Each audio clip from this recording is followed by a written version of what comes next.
Here.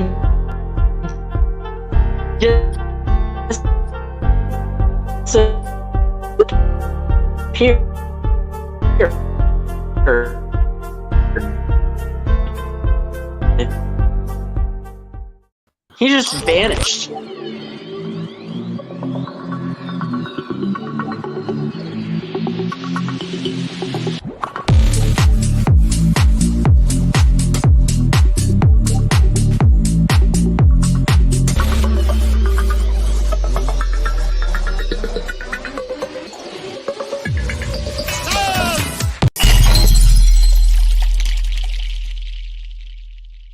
I'll try to.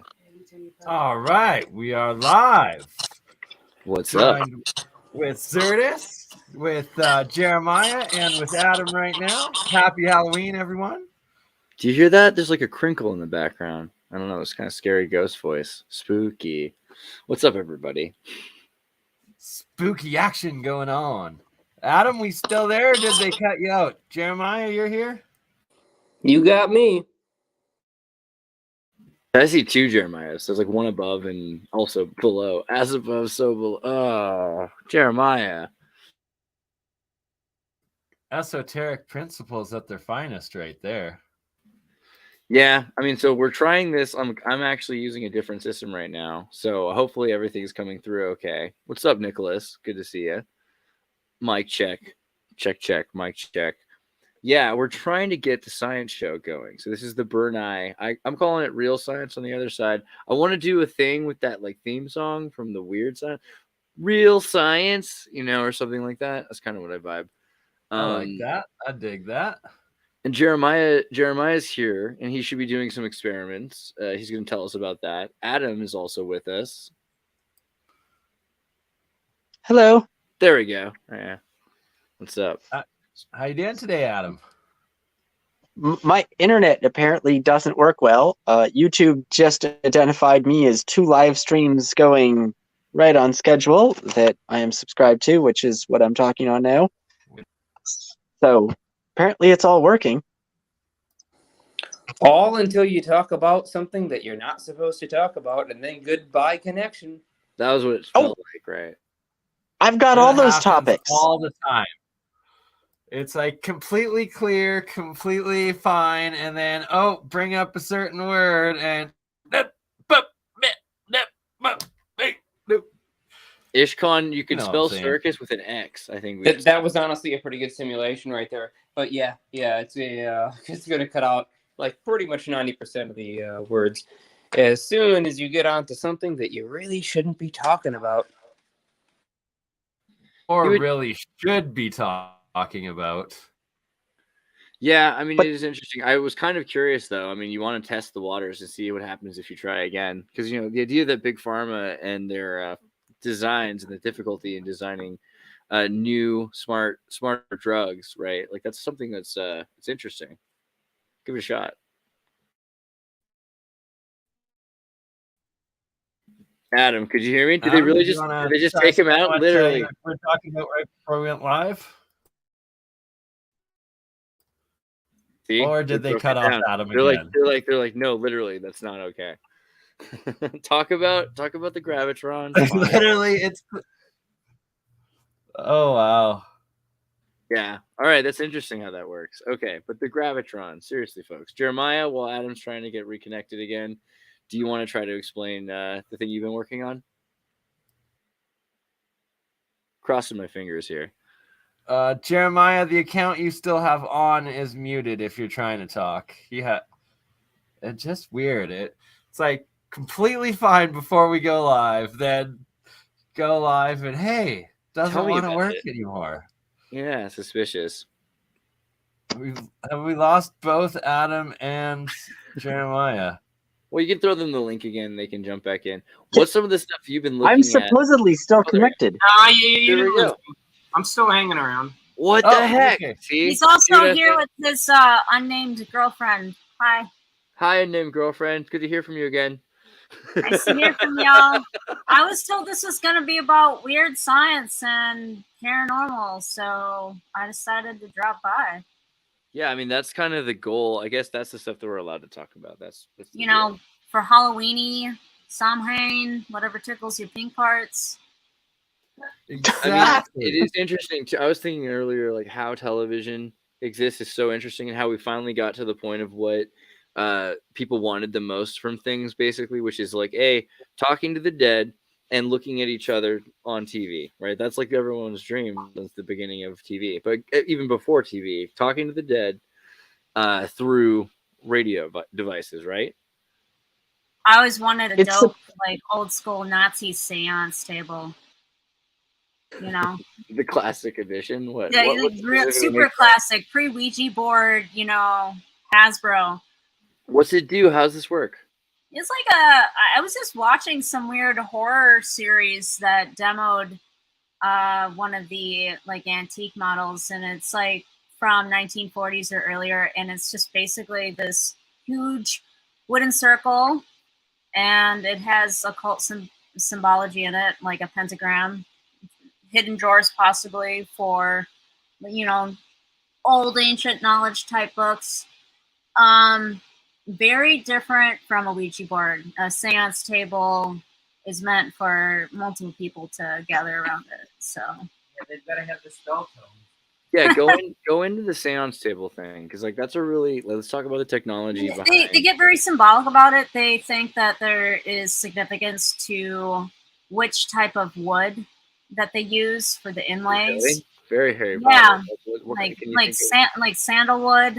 I can't remember some of the other woods that were really important, but it looks like, you know, I know that spiritualism was kind of like a big scam thing from turn of like the 1800s into the early 1900s. I don't know. But Before think they of had like TVs, think of a high class, high quality, small version of the table people sit at.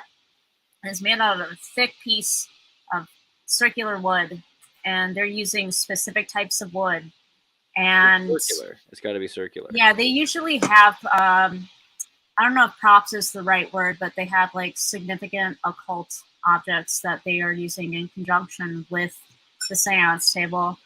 And, you know, the hope is to summon and bind demons, or, you know, call up the spirits of ones that have passed on.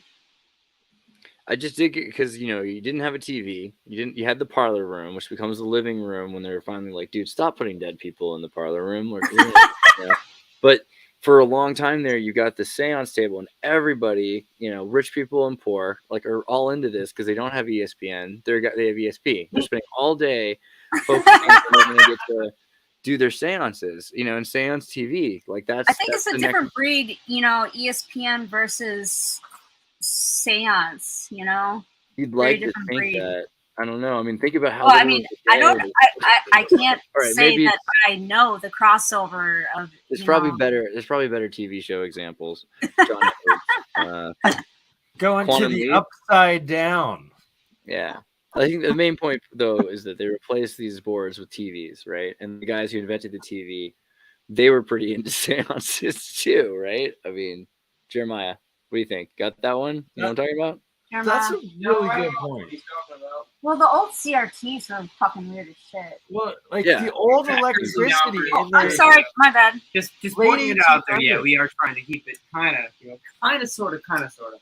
It was easy to mess with CRTs. I don't know if you guys ever tried to poke your mind at CRTs. I love Those cathode were ray easy. tubes. We Those talked were about, easy to mess with. Yeah. talked about the Ghostbuster weapon, and Adam was trying to say how important the photon cannon was, and I'm like, I don't know, man, but the vacuum, because the vacuum is the thing, because the vacuum is the CERN machine that can store souls, straight up Geist, you know, like that's that's pretty scary. So, but that's what a CRT is. A CRT is a machine that can store souls. It's a vacuum, and it's used to send radio beings. Right? Like, Adam, are you able to talk a little bit more about the soul catching device? And hopefully Charlie shows up. I sent him the link. We were talking earlier today. He's supposed to be here. Charlie, you're missing soul cannons.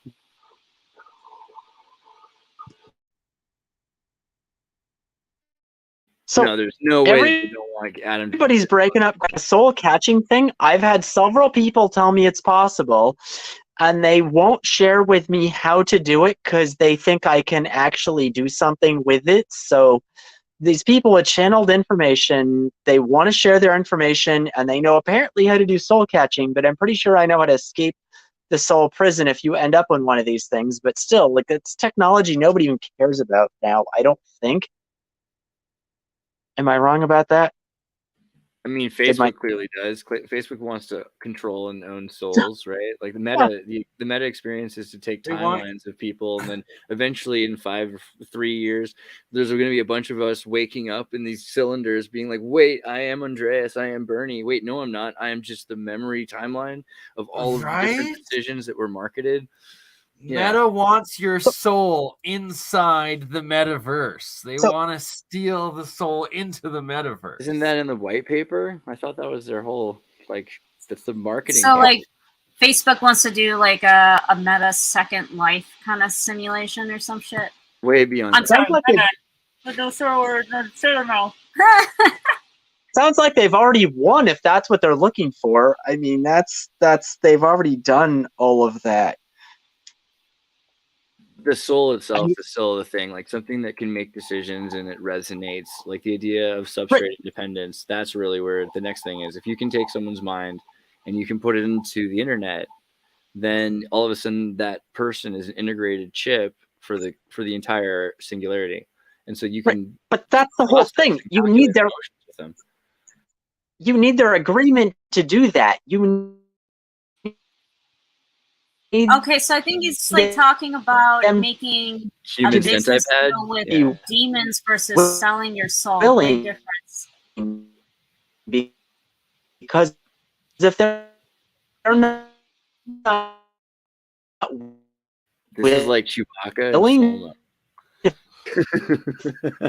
Man, they decide, like, I'm going to go back 50 years in time. You don't have to sell your soul. You can make a business pact, but they expect you to hold up your end of the deal.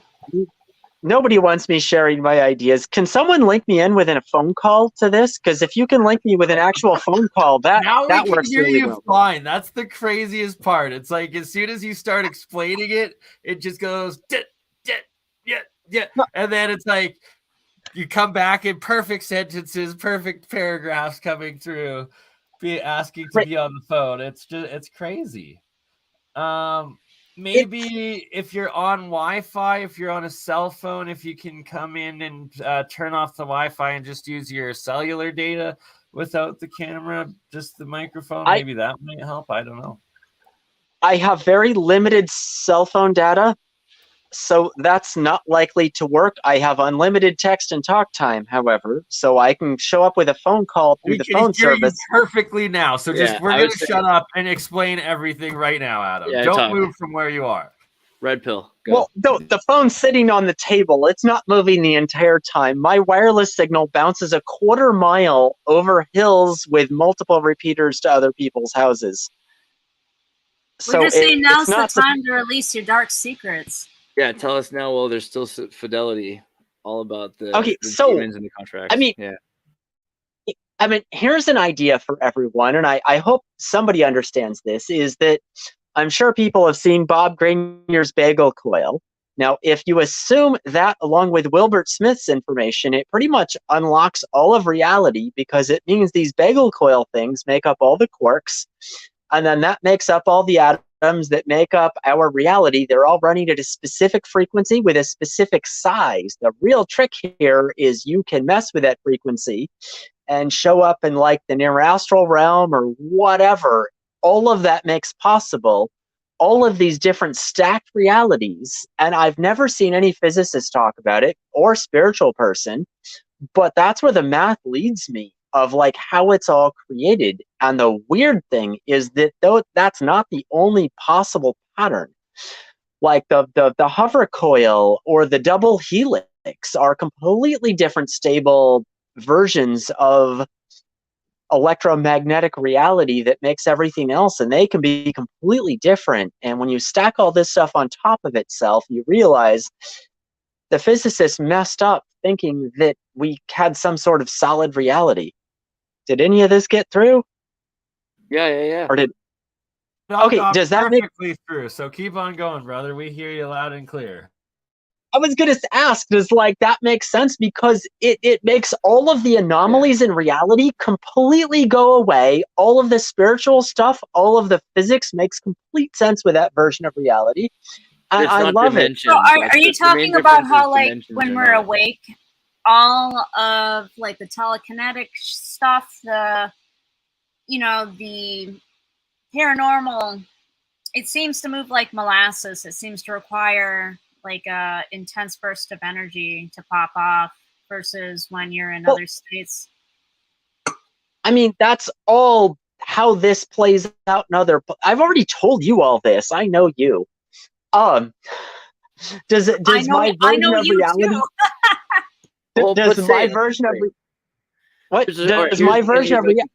Here's my contention. The problem is femto technology will show you how you can arrange particles so that waves will travel through them in parallel to ways that they've traveled before. So you could easily femto print in a vacuum or in a different like lot of space, a place where like this reality, the way it exists now, it's been scanned, and then you can have a femto printer that prints a series of femto quarks, and then you have certain waves that cause the same ampage. We could reiterate the same moment, start over from this moment somewhere else, 3D printed the way it is, with people that have the same memories because they're stored in the stardust and whatever. But that's not dimensions. Dimensions is awareness. So you're talking about Pac-Man versus us versus the realms, Oh, Bruce, because now he knows exactly what I'm talking about. He's got some really great thing to say. They're going to shut him up about it. This is amazing. About what I just said is that the field. See, the field, I could already tell it was going to be juicy. Adam, you still there? Smash that like button and subscribe. Don't worry, we'll get Adam back, especially after this. Like, we're going to have to go to his house, set up a relay antenna switch, get him armed guards, and then he'll be able to tell us exactly what he's trying to say about reality. He's pretty exclusive about letting people know where he lives, so, and it's hard to find him anyway.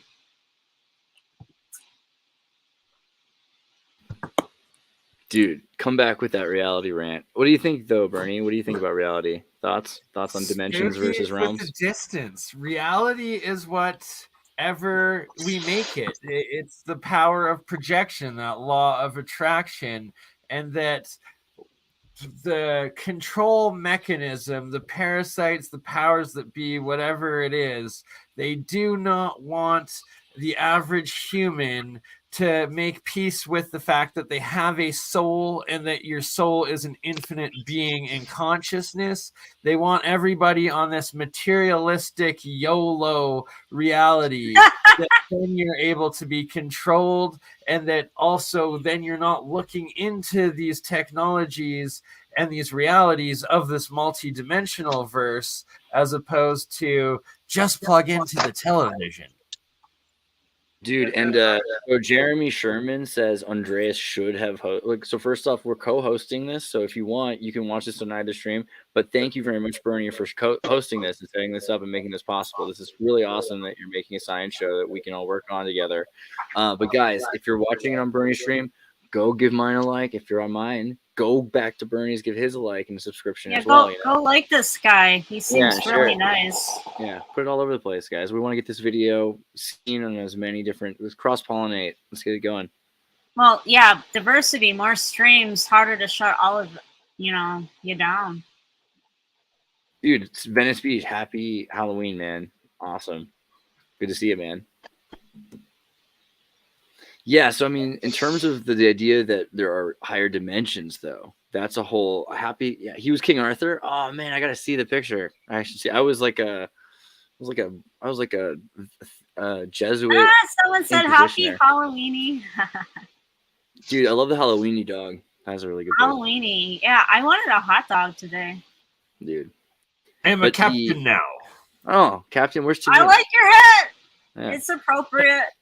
There we go. Dressed up for Halloween. Yeah. So dimensions, and there's right. That's a whole broader. There's several different dimensions, and that there's like this moment of time. Each moment of time is the time dimension like the lowest time dimension, and then there's the highest time dimension that is the toroid of the universe that is all time at once. So it's like the lowest moment is like a disk, which is like a page of a book. And then it's like there's our reality, the third dimension, and that's a bunch of discs or pages, like when you're flipping one of those old comic action books, and as the pages are flipping, you're seeing the character move. That's like, and then us there's video in game between it version all. where they're in multiple different So places. are you they can talking be. about like a resolution or a frame rate? No, it's an awareness of space. So you've got this idea of being here and there at the same time. So Bernie, have you got can you pull up the 10 dimensions explained video on YouTube, and we'll just like freeze frame it on a couple. You have the link for it. Also, if you would like to share, why don't you just open up a page and share, Zertis, and then you can do the classic take over control because we're co-hosting. Good God, he's got a point. I can pass the captain hat off to you, sir. All right, let me see if I can get this to work on this Scholastic notebook. I'm trying to get this to work on. 10 dimensions explained. And it's a pretty good video from like, a decade ago, but it explains about the idea of stacking awareness of space. And so space is also, you can think of it in different ways, and that includes time. So let me see here. If I press T, give me like a large thing. So you've got the idea of like from the alpha to the omega of time. And even in terms of one dimension, in a line length, breadth, width, height, so you've got these ideas. But Pac-Man is this flatlander. Flatlanders live inside of this flat reality where if you were to have an intestinal tract, it would cut you in half. So you have to be kind of singular to exist in this reality. So in order to exist in multiple realities, you have to imagine we would seem very strange, like, Aurora Borealis kind of characters, right? Because the fact that you would look at the different parts of the human at a time, if you were like Pac-Man. But because of that, you can tell Pac-Man, hey, Pac-Man, I'm aware that you're in this flat plane that's really, if you go left, you're coming out right. If you notice this, you can't even tell because it's just this long, infinite plane, but really you're inside of this hollow sphere. And so I know this because I'm a higher dimensional being. I'm from like a fifth dimensional awareness. And so if you just give me control of your body and let me possess you, Pac-Man, then I can help you against these ghosts or these monsters, which is even a more confusing thing when you get into Pac-Man. But let's just talk about physics. So there's this idea then, right, of the fold of the newspaper. Bam, there's your Pac-Man kind of reality there, because like this idea of folded awareness, this thing can experience this, but only throughout this long chain of experiencing this and this and this and this and this. Then it can experience the whole thing. It can't be the entire experience. Where you're in the moment, you're able to think about being yourself today and then yourself tomorrow. And so that is awareness of length, breadth, width, and height. And other factors, those are dimensions, though. So you have maybe 4 dimensions of awareness, at least there, from yesterday to today, but also the idea of maybe from rich to poor. Like if you were to choose to go from one future to another future, the choices you make. So arguably you have more than 4 dimensions. You might have 5 dimensions, because you can kind of foresee how it would have been different if you had chosen one choice versus another choice. Okay, that's pretty much where human awareness starts to run out. We can get better with AI. All of a sudden in AI, you can start to think about like the range of probabilities which are possible. And that's a dimension in and of itself, the range of probabilities that something could exist in. But it's still not the same. Beyond that, you've got this idea of every possible every possible Big Bang or initial starting conditions coming out to every possible apocalypse, right? So you've got this Big Bang and then all the different apocalypses that could happen to it. But then you've also got another one where it's like the triangle sun universe or something. And then in that realm, there's an entire other series of apocalypses. And there's all these different sets of initial conditions that you would think of there. So this is just stacking up until you get to like 9 dimensions, which is then every possible ending for every possible beginning. and then also kind of the imposition of that, which is the 10th dimension. So there's a lot of religious texts and esoteric texts that talk about like the angels of the 8th degree, or having, you know, maybe like 6 dimension, 7 dimension angels or lower choir, whereas Lucifer and Gabriel and some of these are aware up to like the order of 9. You know, they have like a higher awareness, almost up to the entire God thought. But the God thought is the 10 dimensions. It's this idea of what if, or if not, everything or everything else, or didn't, or nothing, did or did not, you know, all kind of at once. And that, yeah, that I think is the difference between the realms and the dimensions. Right. And like a conscious, so quantum consciousness would be a higher dimensional consciousness where now your consciousness exists throughout space-time. So if you're meditating and having an out-of-body experience, if you connect to like source consciousness, if you're on a psychedelic and having out-of-body consciousness, essentially this, and or lucid dreaming, going into the dream world, these are all a type of quantum consciousness or force state of consciousness going higher up, essentially, because your consciousness throughout time is what that is, or traveling through space-time.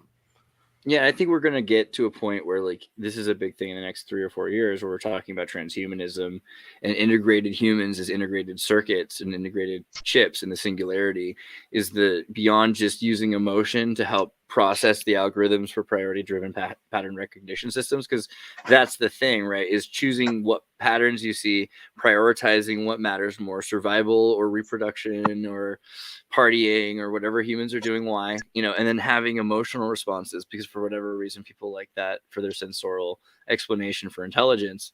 And then from there you've got something that can last for a very long time. It has the sensorial ability to see beyond the singular self, so you have a theosophical intelligence that emerges. And I think that's probably going to be a few orders of dimensional intelligence above what we're able to do immediately. I fully agree, right? And so, and it's your consciousness, when you're saying, people say on the same wavelength or on a higher consciousness, it's like you're literally moving up a dimension in your conscious understanding and ability. And then you can also move down a degree lower into 2nd degree consciousness, where it's just action reaction. When you're triggered, you're going on that emotional reaction or action, and that you're not thinking about the future or anything of it. You're not in your free will state, your 3rd dimension consciousness anymore. You're going down into 2nd level, which is just good, bad, act, react. And that's where the controllers try to put us down into that and on that lower vibration. Right. Where's my let me get like a prop for a second. So like if you guys saw in that video, there's this idea of like the Mobius strip, and so you take a piece of paper and you twist it, and then when it comes back around, I'm trying to get that as I see there, but it goes inside out, it twists, and so the entire time you're walking along, eventually you're walking around the inside and walking around and coming out the outside again. So it's, you just take a piece of paper and you twist it once, and then that's all it takes to do that. But that is reality for Pac-Man. You know, that is the idea. He's essentially just going in this horrifying infinite circle, you know, that we're thinking of as infinity. But also, what does infinity really mean? Beyond the, yeah. The soul is infinite. That's one thing I know as an old soul. And that I myself, like ever since a little kid, I had these dreams, like they're reoccurring, but it's like not the same dream. It's just like the same life over and over again. And I swear to God, it was a past life or a future life on Mars. And it was like way before that Mars movie came out, where like the tornado came out of the face of Mars. I would have these dreams where I'd be like running, and then like I'd be like running from like some attackers or something, and this tornado thing would come out and start chasing me. And it was like, that was way before that movie ever came out. And it's like, did I have a past life on Mars? I don't know. Am I going to have a future life on Mars? I don't know. I like the idea that all the different I like the idea that all the different planets are the realms, are luminary realms, are just different times. And so realistically, you know, they've shown pictures where the largest volcano on Mars is the largest volcano on Earth, same geographic Yeah, the latitude and 19 longitude. Yeah, Right? yeah, I know what we're talking about. And Richard there's a number Hoagland of goes examples like into this that. where on Venus as well. So it's the idea that we are looking at ourselves at different times, you know. And It's so also a that's- weird time for the solar system. All the magnetic fields of the planets and the sun are starting to shift. Dude, not just retrogrades. We're talking about solar flares and Yeah, everything. I'm not talking about astrology. I'm Right. talking about, like, you know, the radio frequency shifting on Jupiter, the chemical processes changing with the sun, and Yeah, they've been saying that we're supposed to be expecting the worst solar waves in history for the next 5 years, basically. yeah. So like the peak is supposed to be July 2025, but they're saying like it might start getting really heated December 2024. I don't know. I mean, we've had already like on the outskirts of it. Like Honestly, based on prediction models I've looked at, they're saying like this is the last likely mild solar peak years. So if we all live into the next solar cycle, which is 22 years, you know, the next high peak, which is like 11 years, half of the cycle, I hope things are okay. It sounds like it's about to pop off. Let's get lead-lined Ethernet cables and go full Tartarian, and we'll be fine. We don't need to do this. The 5G can be free. We'll let them go. Wait, did you say the 5G can be free? Let them go. I mean, yes. So I Are just you got talking an about my email lack back. of internet? Ooh, we can hear you loud and clear, Adam. I'm going to let you talk while we have you. So, I mean, I don't know. The big thing I was trying to share before is if I'm right about the field forces are shared between all the realities. This is so important. This is how you end up messing Dang. with Just stop for 1 minute and come back in. Yeah, man. It's important thing. This is the most important thing you'll never hear. Just pause. Just pause. Every possible. Come back in. Brutal. Jeremiah, realms of reality, electric fields. Sounds perfectly clear. And then this is the most thing that we will never hear. God damn it. It's amazing. Every time, man. You know, he's good to go until he talks. Can anyone link me in with a phone call? I'm really serious about Go, say this. it. Start ranting as fast as you can. Go. Realms, dimensions, Well, fields. I mean, I don't know how much you heard before, but I mean, it's literally people can call my phone, and that works fine. I've got good we're phone not on service. Zoom. You got to just do it, man. Come on, just go. Realms, dimensions, fields. Let's do it. Okay, I'll tell you what. Yeah, we have a way to bypass this, and we're gonna do this all crude-like. All right, because we caveman our way through the technology. You know, just get a computer that's never been hooked up to the internet before. Nah, Jeremiah, just hold on. We're gonna do it right now. You're gonna call. Jeremiah's gonna call you. You're gonna speak your phone. Okay, it's gonna be to beautiful. this. Yep, there you go. Andreas already knows what this crude caveman plan is. I used to watch the screensavers. I remember Leo Laporte doing Oh, this once. Ring, ring. So, Adam, you want to mute yourself on StreamYard? I am trying to figure out how to Turn it up. Turn it up. You want to speak? Pull him out of StreamYard. We don't need him on here. Yeah, you don't need to be on StreamYard. Just leave it. Nope, I think I did. Didn't I? All right, this is like coast to coast. Welcome I told my phone to close every other application. Am I there? Yeah, welcome to Toast. This is Halloween. Tell us a little bit about reality in the fields, bro. Okay, so I don't know how much you heard about what I said before. Not a bit of it.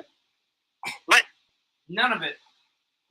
Okay, so the basic idea is that if you take what Bob Greenyer told us as the bagel field, as makes up the quarks and that make up reality, they are basically the bagel coil field. Whether or not they're magnetic or electric, right or left-hand spin, what they're made out of determines which quark they are. This is a fascinating idea. Now, couple that with Wilbert Smith's point of view of the dimensions of length, then the next 90 degrees past length would be area, then volume. After you get our three-dimensional space, the next dimension would be movement or time, typically spin. The next one past that at 90 degrees to movement would be divergence spin, also known as electricity. Next one past that would be the curl effect of that one, also known as magnetism. And then the bagel coil, that would be the next 90 degrees. It's a really weird format, so that's the next one past that. So when you start looking at how realities are built, it's going to be that our reality is a lot more complex than physicists initially thought.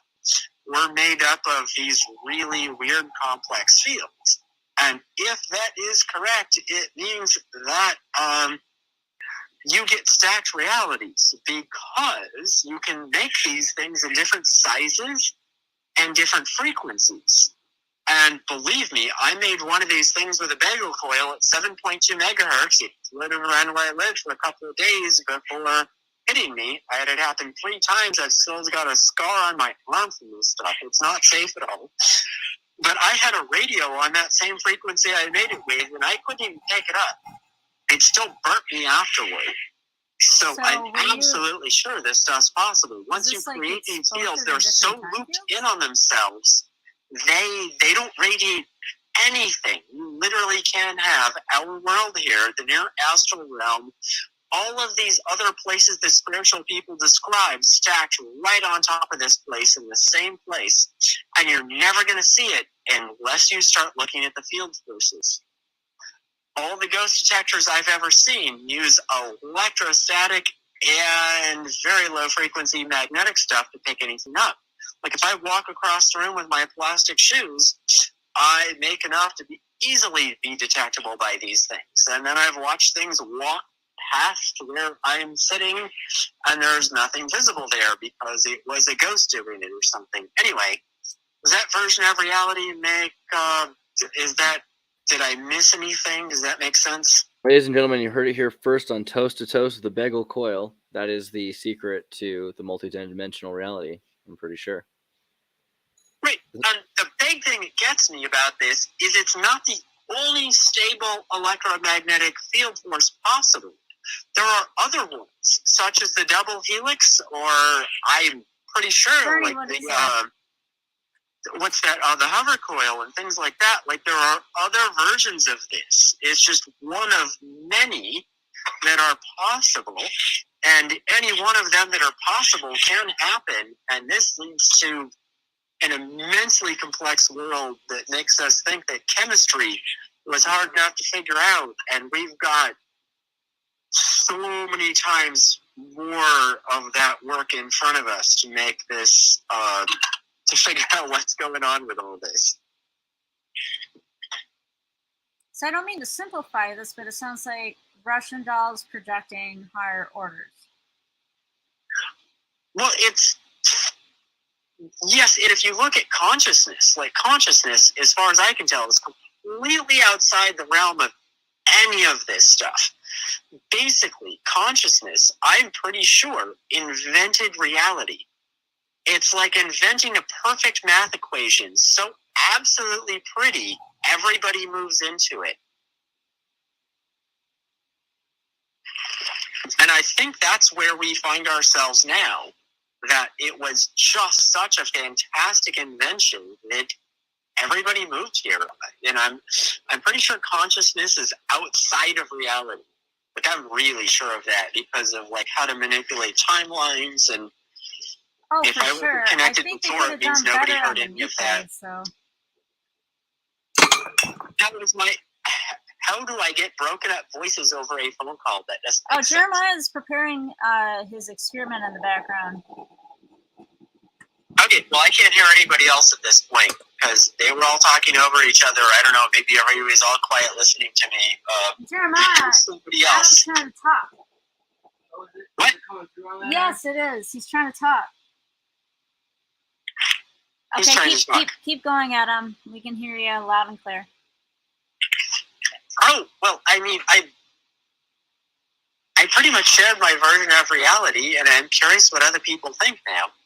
I think that in the current dimension we're in, we have access to the other dimensions from a limited perspective. It's kind of like this projection, you know? But, I mean, from any dimension, like, how many people have run physics experiments from the dream worlds? I mean, come on, like, take a pencil or an item of some sort and drop it from your waist, see how many, count 1001, 1002, how fast does it fall to the ground? Try it in this world, try it in your dream worlds. Like, the basic fundamentals of reality completely apply to every place you've ever been. Like, the physics are so different when you're dreaming, though. Like, it's so easy to fly or do telekinetics, you know? You can mess with it, but if you run the physics experiments, they're the same. Try it. Really, seriously, go run a bunch of detailed physics I experiments. have, and then I woke up and I was super fucking disappointed. For my notes. It's also really hard to do. Like, a lot of people set up a control group and all the rest of that in your dream worlds. Like, really, most of the people I've talked with aren't capable of that. I don't think that's a thing for most people. But when you run it, look at the data and start recording the numbers, and I know that's a pain in the ass to do, you end up with different places. Like, look at where the stars are. I mean, I know that's another level thing. And Elaborate. I've looked at the stars when I was projecting, like while asleep or astral projection, whatever you want to call it. But remember where they're at. Remember, like, the Mandela effect thing, that you can mess with reality? This is, oh my gosh, is that a real thing? Honestly, it the is stars so I not saw, that hard to mess with the reality. stars I saw were not the stars I would see while I was awake. So that was a bit weird for me. Dude, I had such a bummer when I went to South America because they all not the same. all different Physical constellations. constants are all different, because that's why I told you to run the experiment in the first place, is because it's something different. All I can say is, like, I got a really good model and feel and actually application of how it works when I'm not in the waking space you want to call right now. And then my conclusion is it takes a hell of a lot more energy to make it pop off. Like, if you wanted to move something with your mind, it just takes like a huge burst of energy, As Jeremiah put it, the speed of light here is crazy fast. Like, we're really not just reality for messing with this stuff. And I've noticed the same thing. Like, all the dream control techniques, I learned all that stuff really well. They still work in this reality, but you need a lot more energy behind them to make them work here. And this is why I've been trying to develop a device that will basically melt reality into something more malleable. Because I'm extremely confident that's possible. But, it's like my friends call me a mad scientist, and they think I might accidentally kill myself because, gosh. Worst case scenario, it's like a microwave experiment, and the microwave didn't work. The diode, the capacitor, the magnetron, but I'm really sad it didn't work because, Bob Greenyer asked me to do it, and my goodness, well, when I'm Bob all asked up you for to do it. something, I'm you kind at of least annoyed try. I can't. Well, let's face it. I mean, there are two kinds of people giving you advice. Those who are pretty convinced you're going to kill yourself, and those who are very concerned that you might kill somebody else. So, yeah, if you pop off this dream device, my worst case scenario is something like the end of Evangelion, where everyone just like melts into this liquid, and like some Philadelphia experiment shit. Where I'm sorry.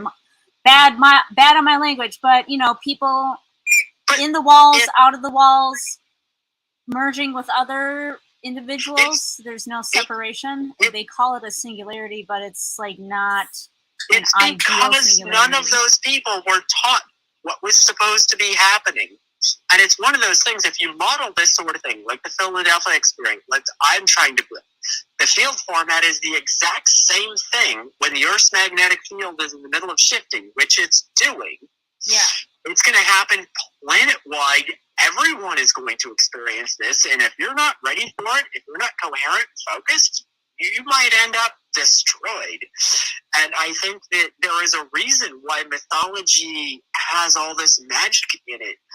It's because it used to be possible at some point, and it has to do with the shifting magnetic fields. It's possible for a while, then it disappears, then our reality goes back to fixed, and it's all about the field forces in our formats. It doesn't mean that you can't create those formats artificially in some other way. I'd love to give people a training tool to get them ready for what's likely going to happen in the future. Right. So are you trying to prepare people before, like, the cataclysm, so to speak? Yes, would be the short answer to that. And I've got a longer answer, which I'm not convinced that anyone's interested in other than... Hey, we're all here for the weird stuff, and this is like your life's It's Halloween. We're getting freaky. Put This it is all like out there, Adam. This is like your life's Hold work. on. I heard somebody talk that wasn't you. Who was that? It's Bernie. Bernie's saying it's Bernie is freaky telling- Halloween. Put it all out, Adam. Yeah, Put it all out. Bernie is saying to, like, just, like, say it, say it all. Okay, so We want verbatim quotes back and forth from now on. No more telephone games. one of my friends, a good friend of mine, which is, by the way, extremely broken at the moment, and he's one of those powerful people that's also, I don't know how I would describe him, but broken and talented and brilliant, but like not a functional human in any sense of the word. And he told me about this story. He once went out with a girl that was obsessed with secret organizations. That makes sense to me at the time. Met her in some sort of American Online forum in, 1995 or something. So she told him about this idea that ancient civilizations had run across some entity from wherever they were, that told them, we're going to share with you the secrets of reality, and you need to share this with everyone else. And if you don't do this, we're going to show up sometime in the future, and we will literally erase you from reality. Like, you need to share this with everyone because people need to be ready for what's coming. And I thought that was an interesting story. And then he told me that some bit of this information that these secret societies had passed on to themselves over thousands of years could be verified on Mars. And I don't know how many people remember the Mars probe in the news being found at not where they parked it. And I thought that was a really weird event to see in the news because I remember that happening. And anyway, he told me that this is what they had done, and then they verified their story that whoever it is going to show up and just wipe them out of existence for not sharing this with everyone. So, silly me, I tried to go remote view this entity or whoever it was that did this, and I got an answer. And the answer back that I got was so complex and extreme. I had no idea how to even interpret this. So I told them, like, this is way too much. I don't know. I don't even know how to get what you just told me. And I got a way simpler answer. It was, I am aware of what's going on. I'm busy right now. I'll get there soon. And this is one of those eye-opening moments of, has anyone else here, like, connected with what people call from above? Because I, at one point, listened to an enormous amount of past life stories, near-death experiences, that sort of thing. And I tried connecting, basically because I guess I'd heard all these stories behind it, with something else. And I asked, like, am I really supposed to be suffering with some sort of, like, nasal infection that will eventually kill me in a couple of months? Were Like, you is in a this lot of really pain what I'm when this supposed was to be happening? doing in life? And I got an answer back, and it was, I understand when people talk about that experience from above, they showed up, and it's like somebody showing up in the middle of a video game and just rewriting the whole damn thing in front of you and then going away again. It was from above. Craziest experience I've ever had. It was so odd, and it was... Anyway, it makes me realize that this other version of reality that I've heard, that there is a war between human consciousness and whatever the hell we call the aliens, that they're annoyed at us because we can attack them from above. Now that makes complete sense to me now, because I asked and got completely rewritten, and the only way I could describe that was from above.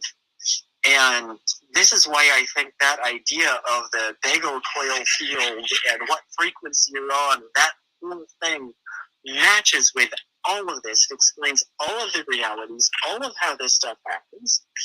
And I think a lot of people just haven't thought about how complex all this stuff is and the levels behind it. And it's not that hard to build hardware to get past this stuff, especially not with, like, gravity. When they figured out the the quarks don't have any mass at all, but once you assemble them into something larger, that's when all the mass happens. Like, this is, when I first read that, I was like, oh my God, why did nobody tell me this? It's more important than all the rest of that. At least I think it is for the moment, but still, it's anyway, that's my worldview, and I'm happy to have had that shared with at least a couple of other people.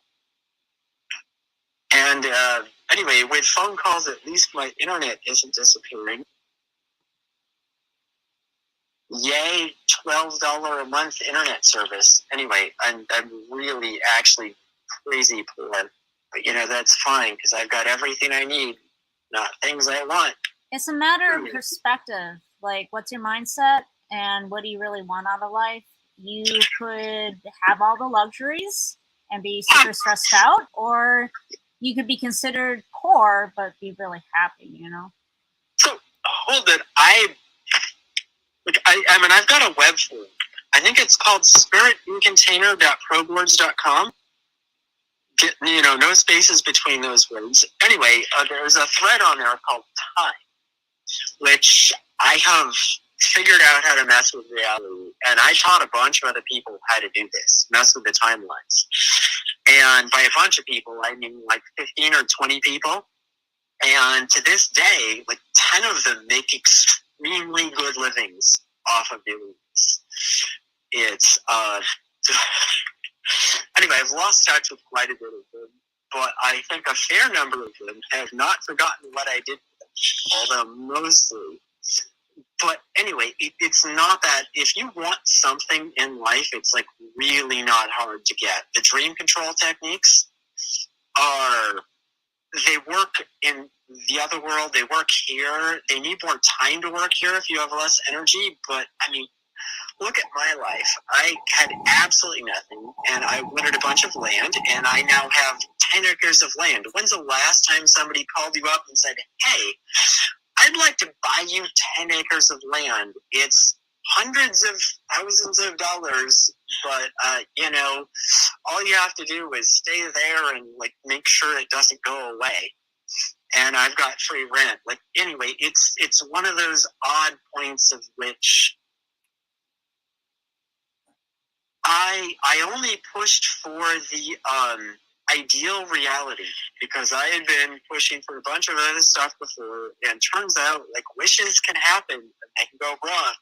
If I keep pushing energy toward the ideal reality, I'm not convinced that can go wrong. Like, I don't know how some genie or whatever, I think that's, by the way, how the genie stories even came up, is because if you make some wish, you push some energy towards something, it'll happen. I know exactly how to tell you to put yourself in the right state of mind to do that. I guess, do people want to hear that, or I guess they probably want to hear it, but like it's double-sided. It'll catch up to you if you do it wrong. How? Why? Why is it double-sided? Let's say, for example, you have a car like mine parked. Actually, it's not outside the building now that I think about it. It's a ways away. But anyway, it needs new tires. So let's say, for example, you go push reality to get you new tires for your car. And then you know, for whatever reason, you end up driving across some messed up whatever thing, one of those like tire strips that blows all of your tires out. So you push reality for new tires, and all of your tires are gone in your car. You can't get to your job or anything, so you are forced to get new tires. Now, probably what you were looking for in reality was to be able to afford the new tires, not to be forced to buy them. So, most people, the way they phrase things is, or the way they look or push their energy behind them is completely backward. You don't need the cause necessarily, but people mess up cause and effect when they're pushing energy around. So if you are asking for a specific thing, you might get it, but you might not get it the way you wanted. And it's mostly because, heck, most people mess up cause and effect, and they do it quite badly, and that's what I was getting at. And reality follows your intention. It's like that whole idea that you might end up where let me get you back on the crazy subject of today. Today is about strange things that have happened. We all know that humanity has some major growing to do. There's no doubt about that. That's a topic that could take up the entire night, but let's get back onto the weirdness. I mean, it is a weird day. So we talking about like building a device that messes with time. Yeah, dude, paranormal. Let's get into the strange things. Yeah, what is the weirdest stuff you guys have witnessed or seem to have been able to influence? Let's talk about some of that. I like that. My three strangest: ghosts at the Hart Mansion, a freaking pterodactyl flying over me at Drumheller Royal Tyrrell Museum area, that freaking Badlands area at 3:30 in the morning. I got it with the laser and everything, and it was freaking hunting. And was it all? number three, did you see it like full on real, like hallucination? Yeah, it was like a thunderbird or a pterodactyl or something. It was 3:30 in the morning. It was like several, like probably 600 feet up to 1,000 feet up above. It blocked out the moon for a little bit. It went so freaking fast. I was outside. I was able to get it with like the laser pointer, and like as soon as I hit it with the laser pointer, it like ducked out, and like it was nuts. And like my girlfriend saw me and was like, "Why are you tripping?" And like I felt like I was prey and being hunted. It was nuts. I feel like I had an experience very similar to that when I was a kid. I saw an upright tree past the backyard of my fence, and it looked like a Photoshop cutout because the day was sunny, but the tree looked like it had been in some rainy hurricane, like some cutout where it was all shaded and dark and rainy and wet, and it just blew by with like a hurricane wind, and then it was gone. So to emphasize here, she was staring out our window on a sunny day in, where was it? I was in Georgia at the time. And so she's staring out her window in Georgia, and out of nowhere, this extremely out of place tree with rain falling all over it in the middle of a sunny day goes all gnarly and twisted, like out of a bad It goes storm. flying by her window at like freaking hurricane speeds. And it's upright. It's not horizontal. It wasn't like on a truck bed. So the guy that saw the pterodactyl, where did he see that? It was in the Medicine Hat Badlands, the same place that there's the world famous Royal Tyrrell Dinosaur Museum, and like there's all these caves throughout that system, and there is dinosaur bones everywhere, and it's like I'm up in Canada, but now that I think about it, it's like if those things are nocturnal and birds migrate, that they definitely could be flying back and forth, and it was during the summer that it was up there that I experienced this. Did you feel like you were looking through a slice of time or something? No, this one I straight like it just felt like I was being hunted, and like this thing was like doing a hunting run over the valley. Yeah, I argued that it was, of course, not a. Information from a teacher in New Mexico about dinosaurs. Well, I got a good thing is that you look on Wiki, they'll tell you the birds are dinosaurs, and that technically there's no way that BurnEye saw a pterodactyl. It must have been a pterosaur, right? According to our friggin' scientists who can't just deal with the fact that rebranding dragons is not working. And we need to go the back. dinosaurs had to rebrand. God, and they suck at it. It's just a bad They reboot. suck Go at back to the original. Dragons have feathers. Just calm down. People suck. I'm sorry. We need to get back on track. My dinosaurs are about like a foot tall. Dino dragons. And they lay Okay, eggs, I and I eat experienced them all. probably They're a eggs dragon. all the time, and they are fantastic. I know all their names. It's a bird. And, It's a my bird. personal dinosaurs. They're wonderful. A bear occasionally tries to eat them all.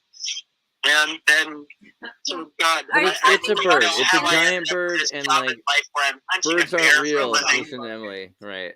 No, but Well, like, yeah, so I've we're been not- to South we're- America. I used to We're see not giant talking about condors. chickens. We're talking more about like dragons. I used to see condors that were like Dragons 20 are foot. chickens. Like, if, Yeah, right. have you looked at, like, there's a couple of big mistranslations that have been in history.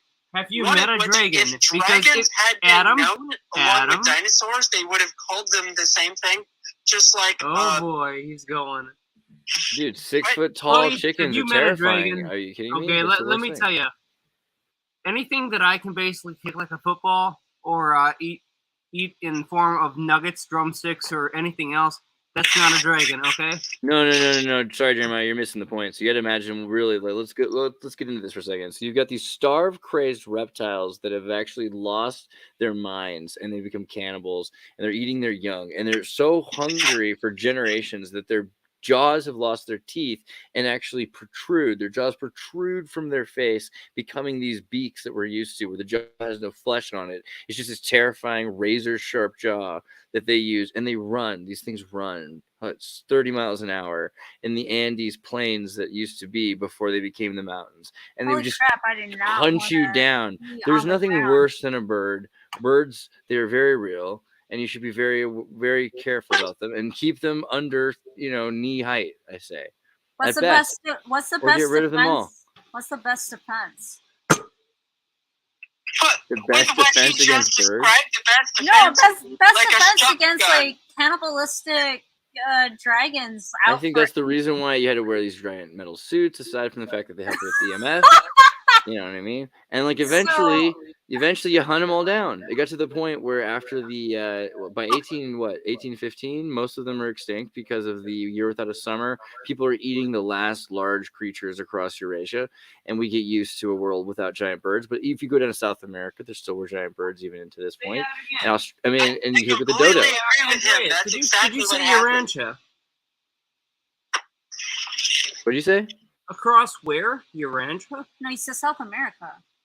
Eurasia. Oh, Eurasia. Oh, Yeah. Eurasia. And Okay. South America. Yeah. Yeah. Sorry. Yeah, I mean, if you look No, across the the Eurasian Urantia, but continent. that's not based in reality. No, Well, I mean, I've been to castles weren't across alive back Europe then. where they have It's, tons of it's accounts from people Yeah. that were alive back then. So. giant slayers, dragon slayers, giant birds, certain Did they- crocodiles. Did they talk about what they tasted like? Dude, I mean, everybody probably says everything tastes like chicken, but I was gonna say that, but I didn't want to interrupt him. They obviously taste like chicken because that's where chickens came from, because they are tiny dinosaurs, and you can own them and you can go get them on your own, and Yes, they you are. can own chickens. Do you check Watch adventure it, in right? churches? Let me interject this because, okay, I know that you guys have probably seen internet meme videos, and amongst them, you must have seen at some point some kid or some lady being chased by a flock of geese.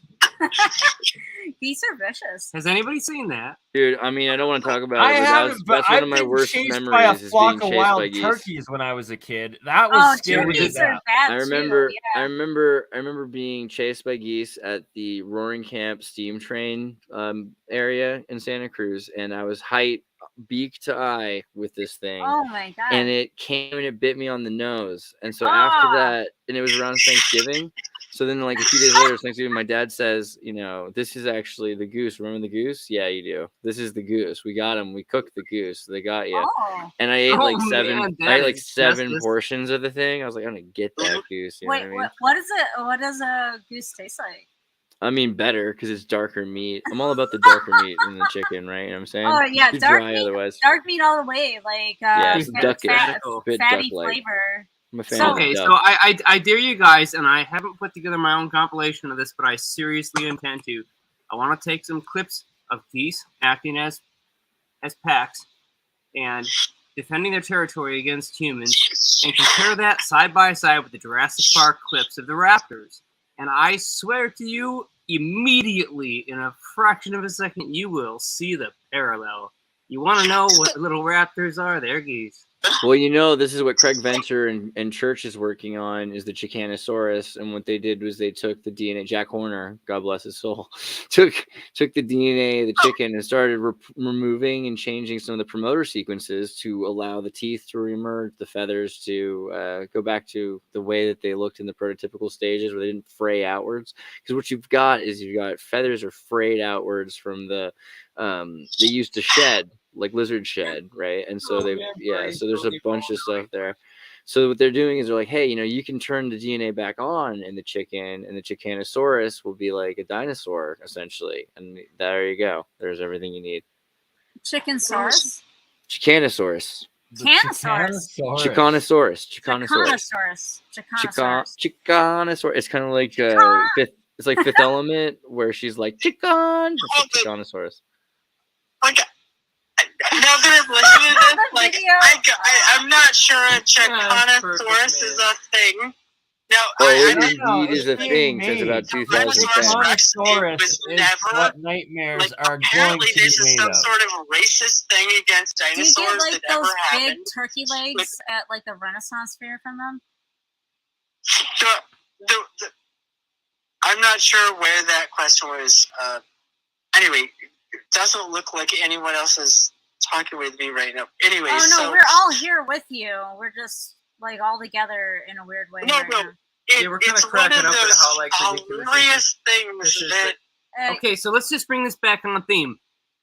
I'm You're sorry. walking I lost home my alone train. at night. It's a dark alley on the edge of town, and you hear "Cow!" No, he's probably gonna tell you Exactly. about the bear he didn't see come up behind him. Oh my! No, like the chickens versus the parrots. That was a broken experience, and it's broken on so many levels. Yeah, you got home and like 30 seconds later there was a bear at your door. How did you not notice that? Don't get me wrong. I'm all about it. I'm fascinated by the fact that birds are lizards, that they are reptiles. That's a really interesting thing. Warm-blooded reptiles exist. They have eggs. Some of them actually have pouches. Some of them gestate. There are several kinds of birds and reptiles that gestate inside of the womb.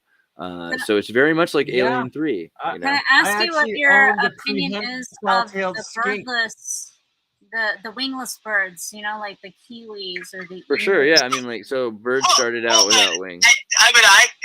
I suppose I heard some of what he was asking, and then it sounded like you were one of like my brother's friends that mistranslated the holy crap out of stuff just because he could. Now, I'm not sure which version of that reality What are is. you going on about, man? Adam, I mean, What? I'm not perfect, but what the fuck? I'm sorry, my bad. I don't think you and Jeremiah are perfect. I know both of you really well. Like, I suppose this is like a bit of a, I don't know. would you call that? Like just sort of past life trauma along with a question with a perfect answer that I'm If you supposed to can ask, answer and that now I'm past like, life all question with a perfect distracted. answer, I don't remember it. So Well, No, maybe no, Adam. I've had Hey, things hey, happen Adam. in my life before I met you that I'm pretty sure you won't remember. Oh, hey, Adam. Maybe you could use the the Charlie style transdimensional communicator, TDC for short, in order to contact all of your past selves. Hey. Who may or may not sometimes be dinosaurs. Well, I haven't Yeah, right. tried doing that, but that's like I've got. So anyway,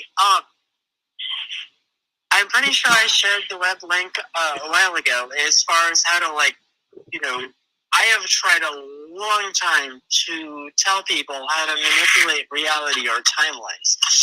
And it's one of those things that I'm pretty sure like most people don't get it. But imagine time as like another dimension, like length, area, volume.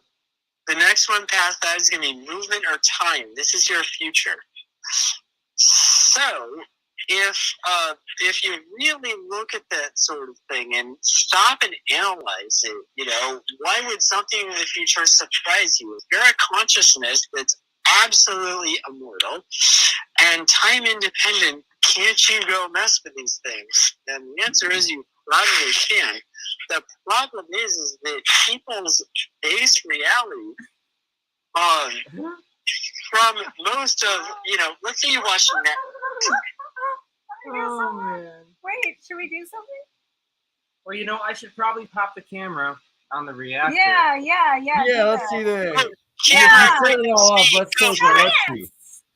Hey man, well I'm gonna have to unfortunately, Adam, I cannot agree to the call and through the APEC speakerphone if I have to use the camera function. Yeah, Adam, try to jump back in on if you want on the StreamYard if you can. just jump Yeah, back in on the, exactly. StreamYard if you think you've been there. And Charlie, where the hell are you, Charlie? I promised a Ghostbuster gun vacuum thing. I'm not going to bring up the email that shows that he confirmed he was going to be here. I'm just going to blame it on myself. And but speaking of emails, Tuesday, Jeremiah, Nancy Hutchinson with John Hutchinson wants to set up a phone call to confirm to just to talk to make a show happen together. Yes. There we go. Big news there. Guys, also make sure that you're subscribed on both streams. Go to BurnEye's channel, Crypto Alchemist, if you're on Exertus. And if you're on Crypto Alchemist, go to Exertus and subscribe back. And hey, go to tartarynova.com and get in the Discord. All of Crypto Alchemist's videos in general post there, so you can get a link to that. Yeah, these guys have massive archives that you would really like. Subscribe. Always subscribe to everybody because sharing is caring. Yeah, the more channels, the better. Sharing is daring. Yeah. Exactly. So should oh yeah, Jeremiah, you're setting up another camera He's to show setting the up experiment. he's almost done setting up the fission experiment.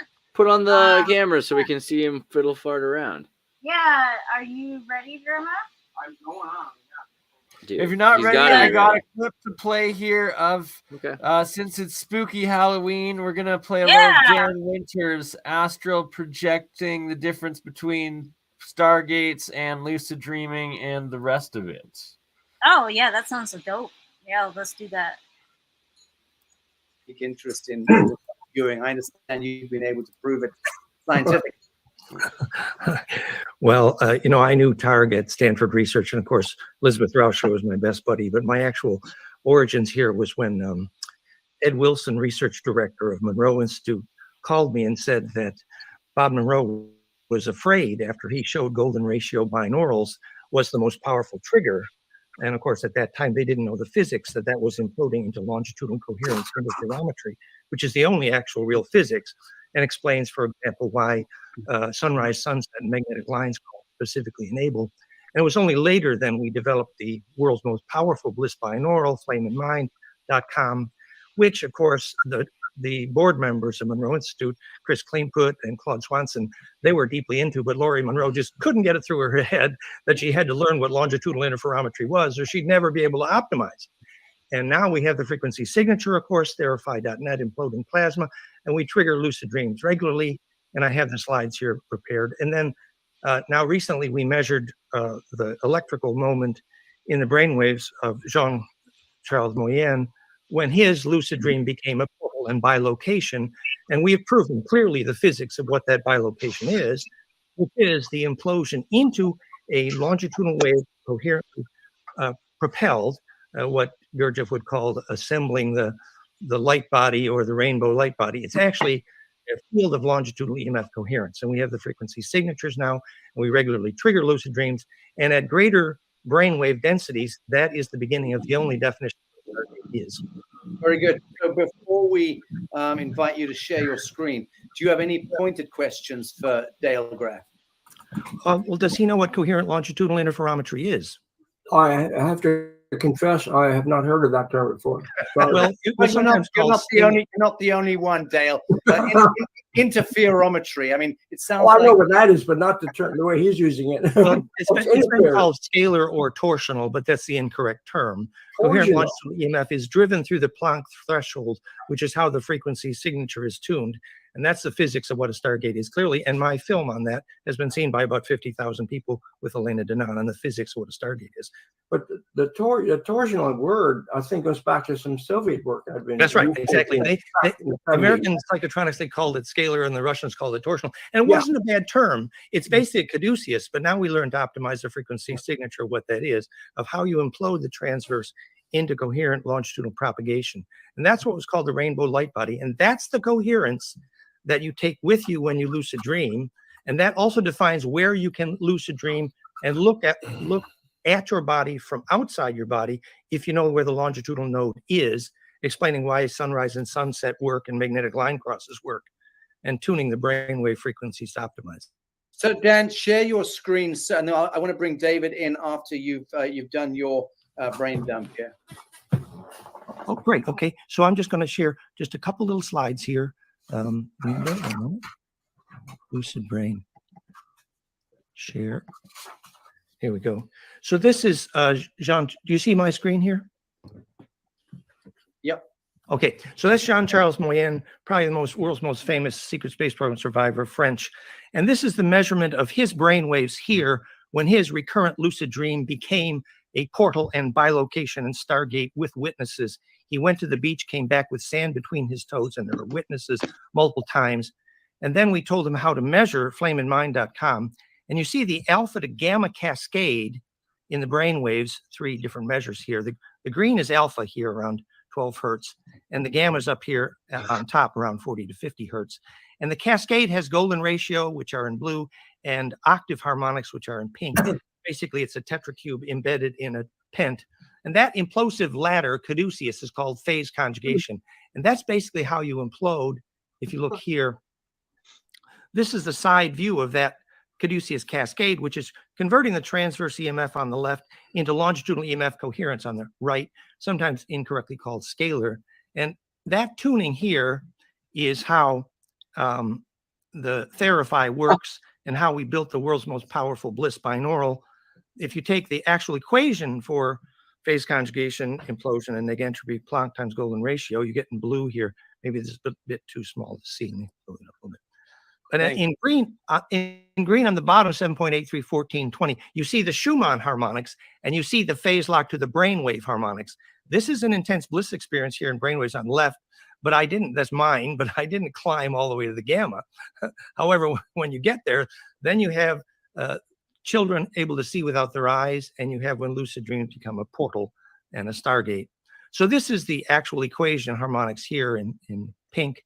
And below, these are the frequencies Antoine Prieur used to heal thousands of cancers documented by the French government. So that is the physics of what's called origin of negentropy, the title of my book, and how therify works. So we took those frequencies, we modulated in plasma, therify.net, doing rejuvenation commercially in 25 countries, and we regularly trigger lucid dreaming. Now I'm going to turn off my sharing here for a moment. Very good.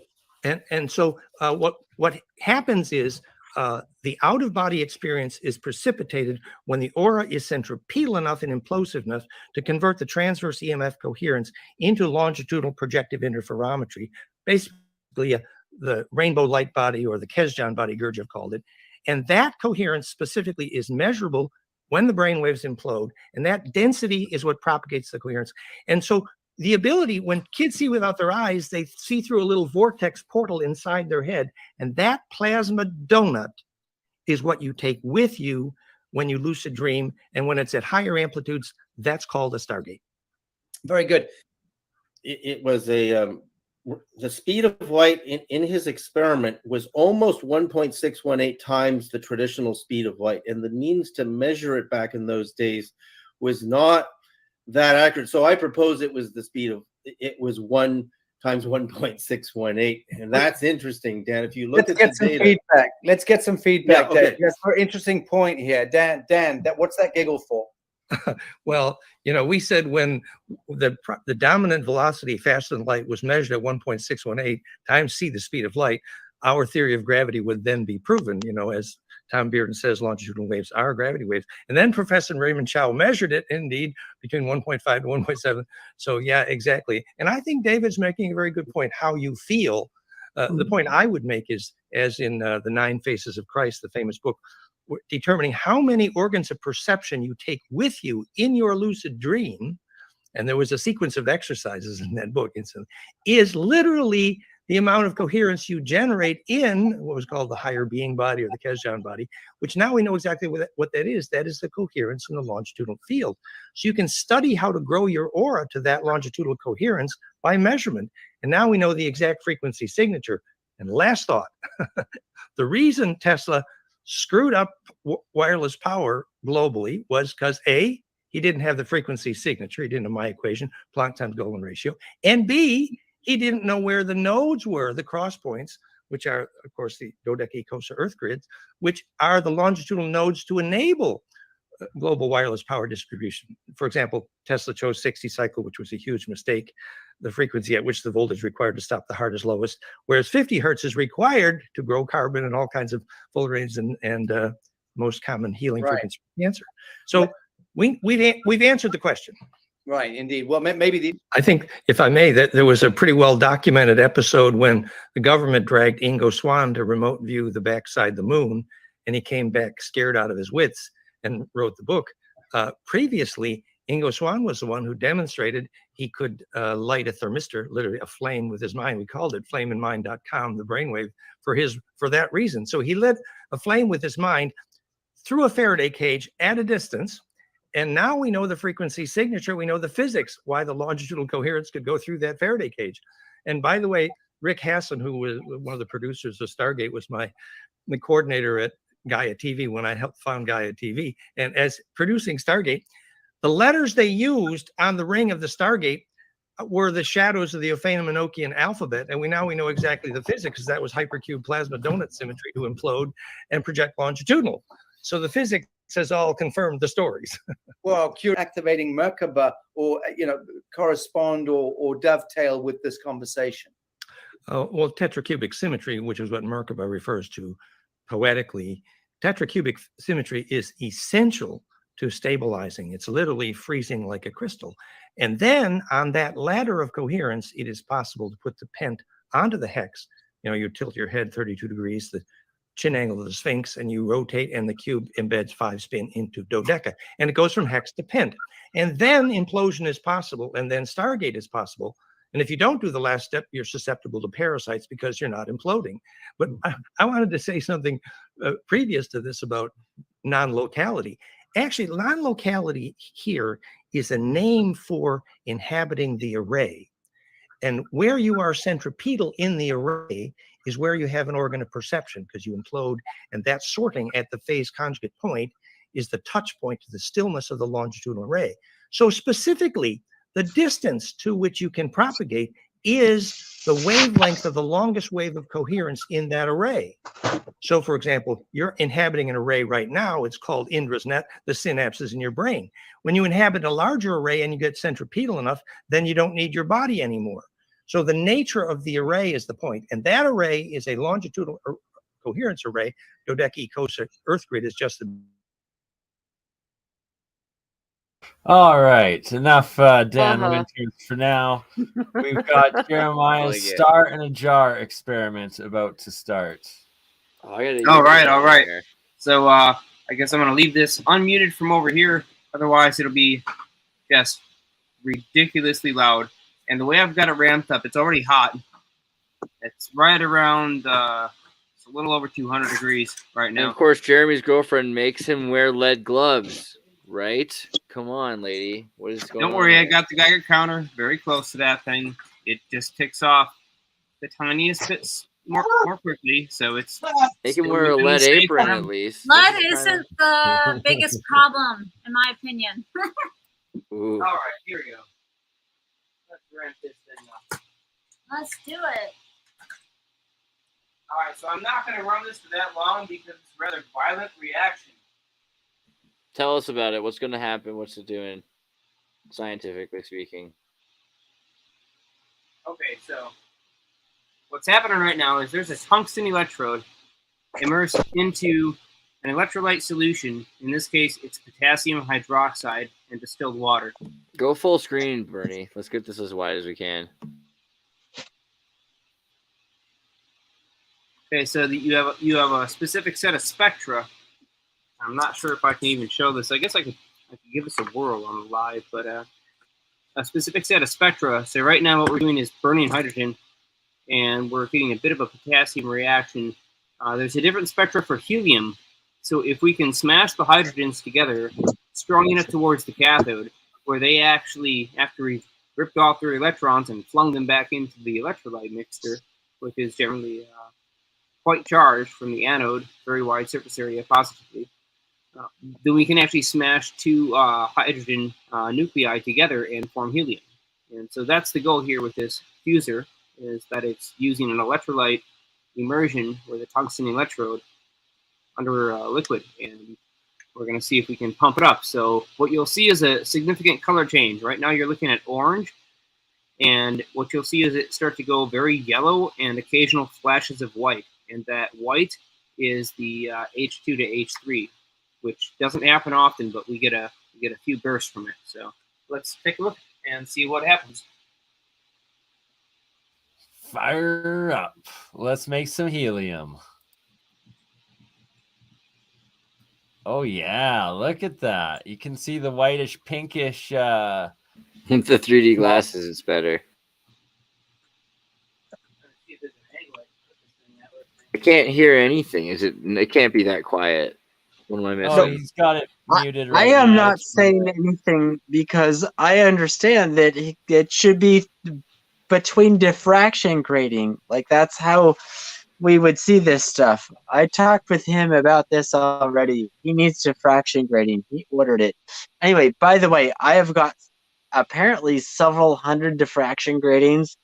Anyone needs diffraction gratings, just give me your mailing address. I will send them out to you. Rainbow Symphony is the name of the company I got them from. Based. It's where even Scientific buys a bunch of their hardware, and I only understood this because I personally knew someone that worked for both of those companies. Anyway, I never thought they would. Anyway, I would share this. Anyway, that's you can also buy rainbow glasses from Andreas or get them in the Discord lottery or something like that. We have a bunch of Exertis rainbow glasses, which are covered with all sorts of cool things. I am going to have to get me some of those. I That was highly cool, Jeremiah. recommend. that sounds. You had that lens up there, and it was showing the different flashes, like a spectrometer or whatever, right? Yeah, that was the grading that Adam was saying I need to get some. So I tried to show you guys the spectrum. I mean, it's not a quality, it's not a super high quality grading, but I'll put it in front of the lenses and you can see. So if I turn this thing off scale and tilt it just right. No idea what you're saying. It's not capturing it like He it was talking the about diffraction. He was talking about diffraction gratings, and the ones that I have.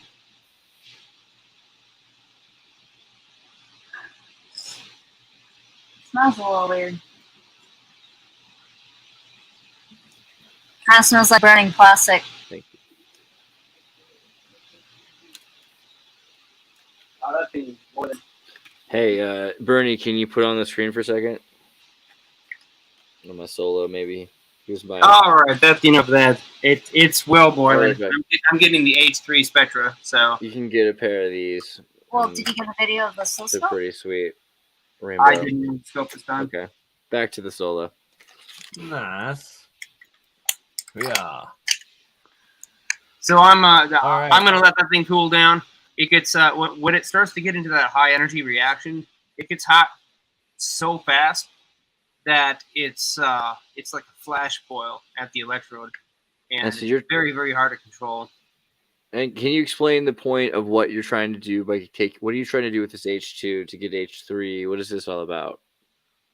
Well, there's an energy difference when we actually fuse materials together. So when we take two hydrogens and we turn them into one helium, we end up with an energy differential that radiates out, and that radiation is absorbed by the water and the electrolytes and creates extra heat from that reaction, so that we can then siphon off that heat and use it to turn a turbine or generate power, whatever we want to do with it, heat our houses.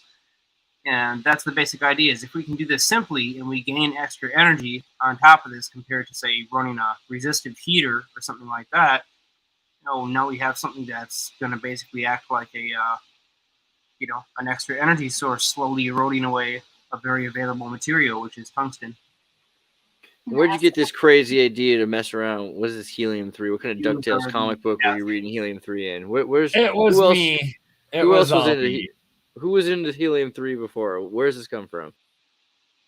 This is a super old system that I'm not even sure who originated it, but years ago, somebody had this wild idea that instead of trying to make a Farnsworth fuser, they might be able to do some kind of a fusion in an electrolyte with an immersion electrode powering tons of current, because, hey, it's still a medium. It's an environment that can conduct the electrons and charges. So, Isn't there something with like the Germans and like ancient aliens or something? Germans are always involved.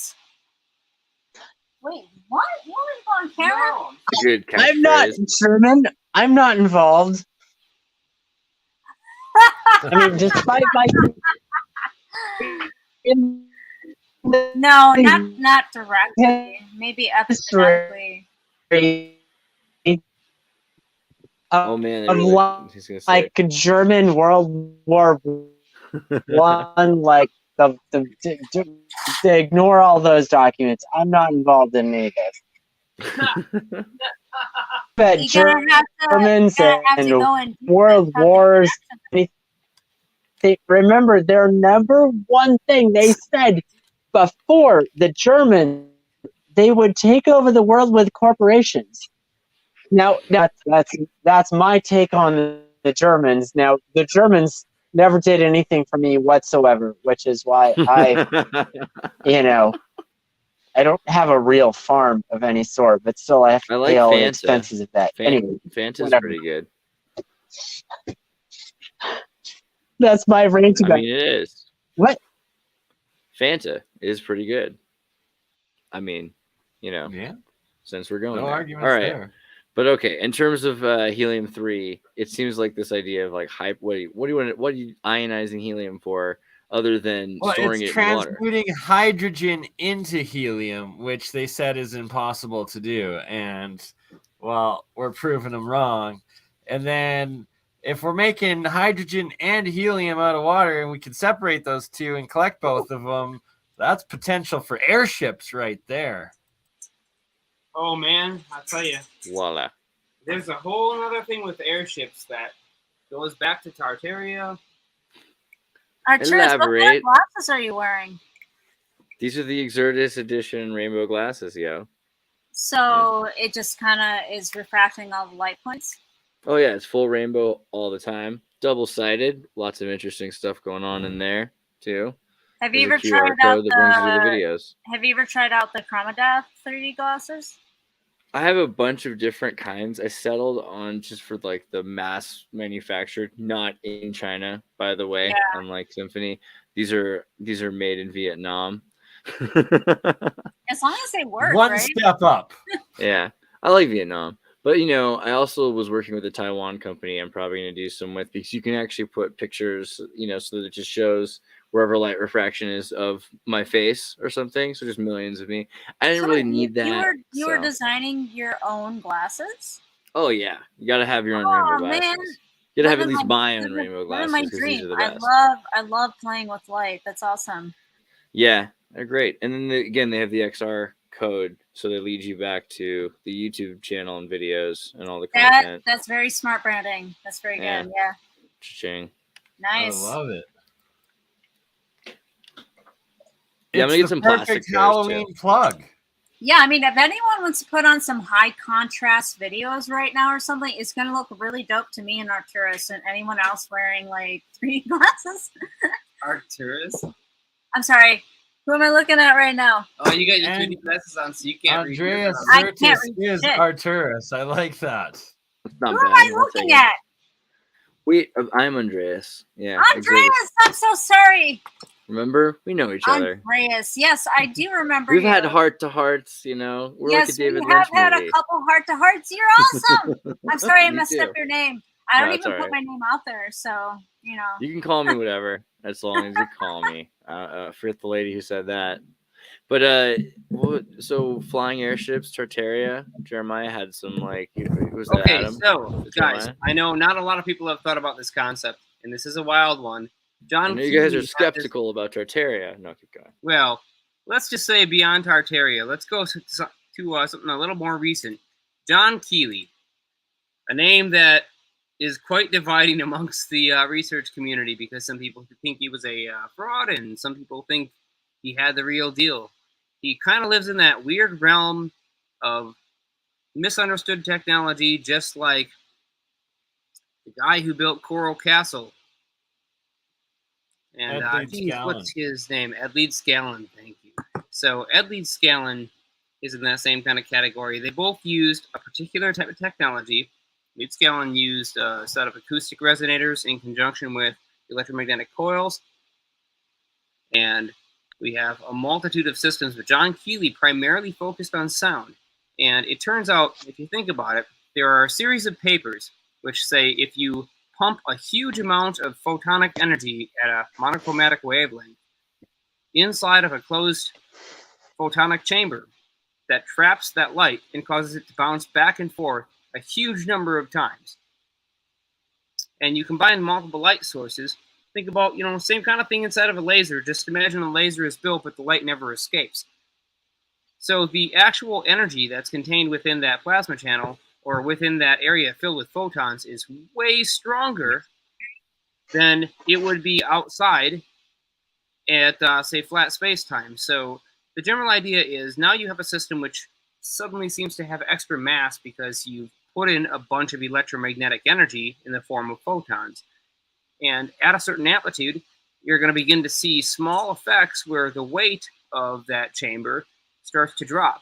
Well, John Keeley said, that's really, really complicated. Let's not go that way. Let's just pump a bunch of sound into a chamber and use phonons to create motion in mass so that we can reduce the weight the same way. That's some ancient knowledge there. It sure is. Gerald's up. Gerald, you hopping on, buddy? Yeah, man, anytime you're ready. I mean, I showed the little silly star in the jar, but this idea that you can use sound, and by the way, G, I sent you to, you should have gotten both your email addresses. You are ready to come on at any time, so just finish the story, and hopefully we see you soon. So, yeah, this idea is you can basically create a motion, a vibratory back and forth motion within a solid material or something made of matter, and by doing so, because that now contains only the same amount of mass that it started with, it hasn't lost or gained any charges. All the protons are still there. All the neutrons are still there. Same actual physical matter. But now it's the middle out hand job. It's yeah, like it's where you're holding two with motion. one. Basically, yeah. In terms of the molecules and how they're really enjoying it, they're really disconnecting. They're in ecstasy. They're starting to fall into another frame of reference. and they're isolating themselves from that system because they have lots of extra energy, and that energy makes time slow down from the inside frame of reference, where the space inside of that thing gets larger. It's larger on the inside of the matter, just like the TARDIS. So you're saying it's denser? Well, it is. It's denser, but in a quite contrary to intuition way. It may appear denser, but it responds to gravity in the inverse way because it has been phase shifted to now repel against the gravitational field, since its magnetic moments are effectively inverted. Are you saying it's locked into certain coordinates of local space-time? Exactly. Yeah. And that coordinates is based on how much voltage it has on it and exactly how much kinetic energy it has gained. But what makes it adhere to those certain coordinates, Well, this idea of quantum locking is certainly not a simple one to get into, but what it really does is it amplifies the electric fields of all the individual particles that make up every single atom. Every electron, every proton, now vibrating with significantly greater energy, are now oscillating back and forth and creating something called a relativistically amplified magnetic field. And that system can now reach out with huge fields to all the other surrounding matter. The ground beneath it, the atmosphere above it, the walls to the side, trees, people, everything. And it can now push off of that stuff because its fields have reached out so far, it effectively is locked in place, just like a superconductor at superconducting low temperatures over a magnet. But those discernible nodes are only coherent to a certain point, right? It only expands so far. Exactly. And the level of its expansion depends on how long it runs without the ability to have motion. So if you just kind of hold it down, it'll build up enough energy over time where it becomes more and more separated, just like Matryoshka Neskin dolls, Russian Neskin dolls, as they say. You build up these fields on top of each other, and it becomes delocalized over time with a greater and greater effect, until eventually it's so far separated from all the rest of the frame of reference in the surrounding space-time that it isolates, and it effectively has no mass. So it's a pocket inside of space-time. Quite literally. Yeah. And it appears usually as a bubble. For some reason, it seems that You mean the shape, if it could be measured, would look like kind of bulbous? it would look very spherical because it tends to be that in the natural symmetry of space-time and entropy for all fields to neutralize in the far-field zone, you end up with something that looks from the outside to be spherical. Now, if you get close, it starts to change shape as you begin to enter its strange space-time distortion, just like a warp bubble. But from a far distance, it does look quite spherical.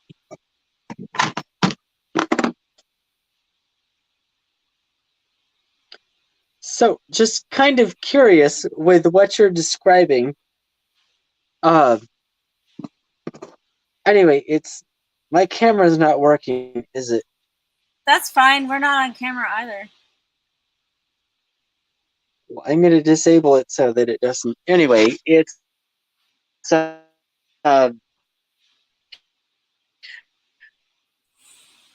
printed out this little 3D printing thing from a Hallback array, a circular one from someone. He had 3 downloads of this with all of his videos. I'm guessing you're talking about And Omega VC. I printed the thing out at 160% because my magnets were 8mm, not 5mm. To stick inside the thing. Yeah, that's Omega Anyway, I VC, know I Adam. need to super glue them in or whatever it is. What? Oh, my Welcome, internet's going Gerald. away again. Welcome. Oh, heck yeah, we got him. Is it time Okay. for secret sauce? Adam, maybe you could call again through Jeremiah. I think it's time to call out. Well, hold on. Let's put that on pause because we've got Big G. Oh, you got it? Okay, G's here. Hey, Bada bang, bada boom, bada bam. There he is. how's it going? Everybody, can you hear me? Everybody's gone with my internet. I don't know if people can hear me anymore. Anyway, Welcome, Gerald. We can see you and hear you. Yeah, what's up? How's it going? Oh, you can hear me. Okay. Sorry, I'm kind of a little bit shaking the fuzz out of my ears. I fell asleep on the couch. Go figure. So how is everybody tonight? Happy Pretty Halloween. good. Doing Yeah, better now that you're here. We looked at an experiment that Jeremiah did on making helium-3 out of hydrogen from water. Really? What would we say that seemed like a script? I see I don't that know. comment. I keep That seeing was it awesome. come up. I guess it's comforting to those people. Too many big words, I'm guessing. I'm guilty of that sometimes. But Gerald, what are you up to? What am I up to? About 5'8". No, I'm Yeah. kidding. I just came on to say hello. You know what? I have not been able to come on and introduce myself and talk to everyone because I got hacked twice. My computers went down. Couldn't get my cameras working. So finally I got myself a new laptop, and now I'm at the stage where I can finally talk to people again. So yeah. You'll see a little bit of me here and there. So what's your... It's always good to hear from you. Yeah, so for people that don't know you and your interests, what would you say? Give a little background of your interests in technology, your science, physics, all that stuff, right? Okay, well, let's see. Background. I'm a tinkerer, I guess you could say, right? I don't have much of an education when it comes to my background, other than I've been playing with this stuff for 12 years. Playing's quite not the right word. I've been electrocuting myself for about 12 years. And yeah, that's what's up, buddy. Yeah. And what else have I done in my past? Well, yeah, so what about, so when you say playing with this stuff, like what do you mean? What kind of stuff? He's our coil guy. Electromagnetics, electrostatics, magnetic vortexes. I play with a lot of induction coils. I've made, close as the count goes, I'm close to 220 separate coils after going over all my notes. They did not all work. Don't kid yourself. That is a bonkers I've got a little bit of coils. experience when it comes to this stuff. I mean, how many hundreds of pounds of copper have you gone through to wind these things, man? Hundreds of pounds of copper. That's nuts. Yeah. So, are you writing your own book on the geometry schools of copper and sand? Sorry? I'm sorry. Are you writing your own book on the geometry of coils, or do you have some awesome references? I am actually writing a book right now. It has to do with the coils. There's a whole section in it and what it does and what they're going to do. But as far as references goes, I could just tell you the references that I learned from was John Bendini, Russ Grease, Mike Powers.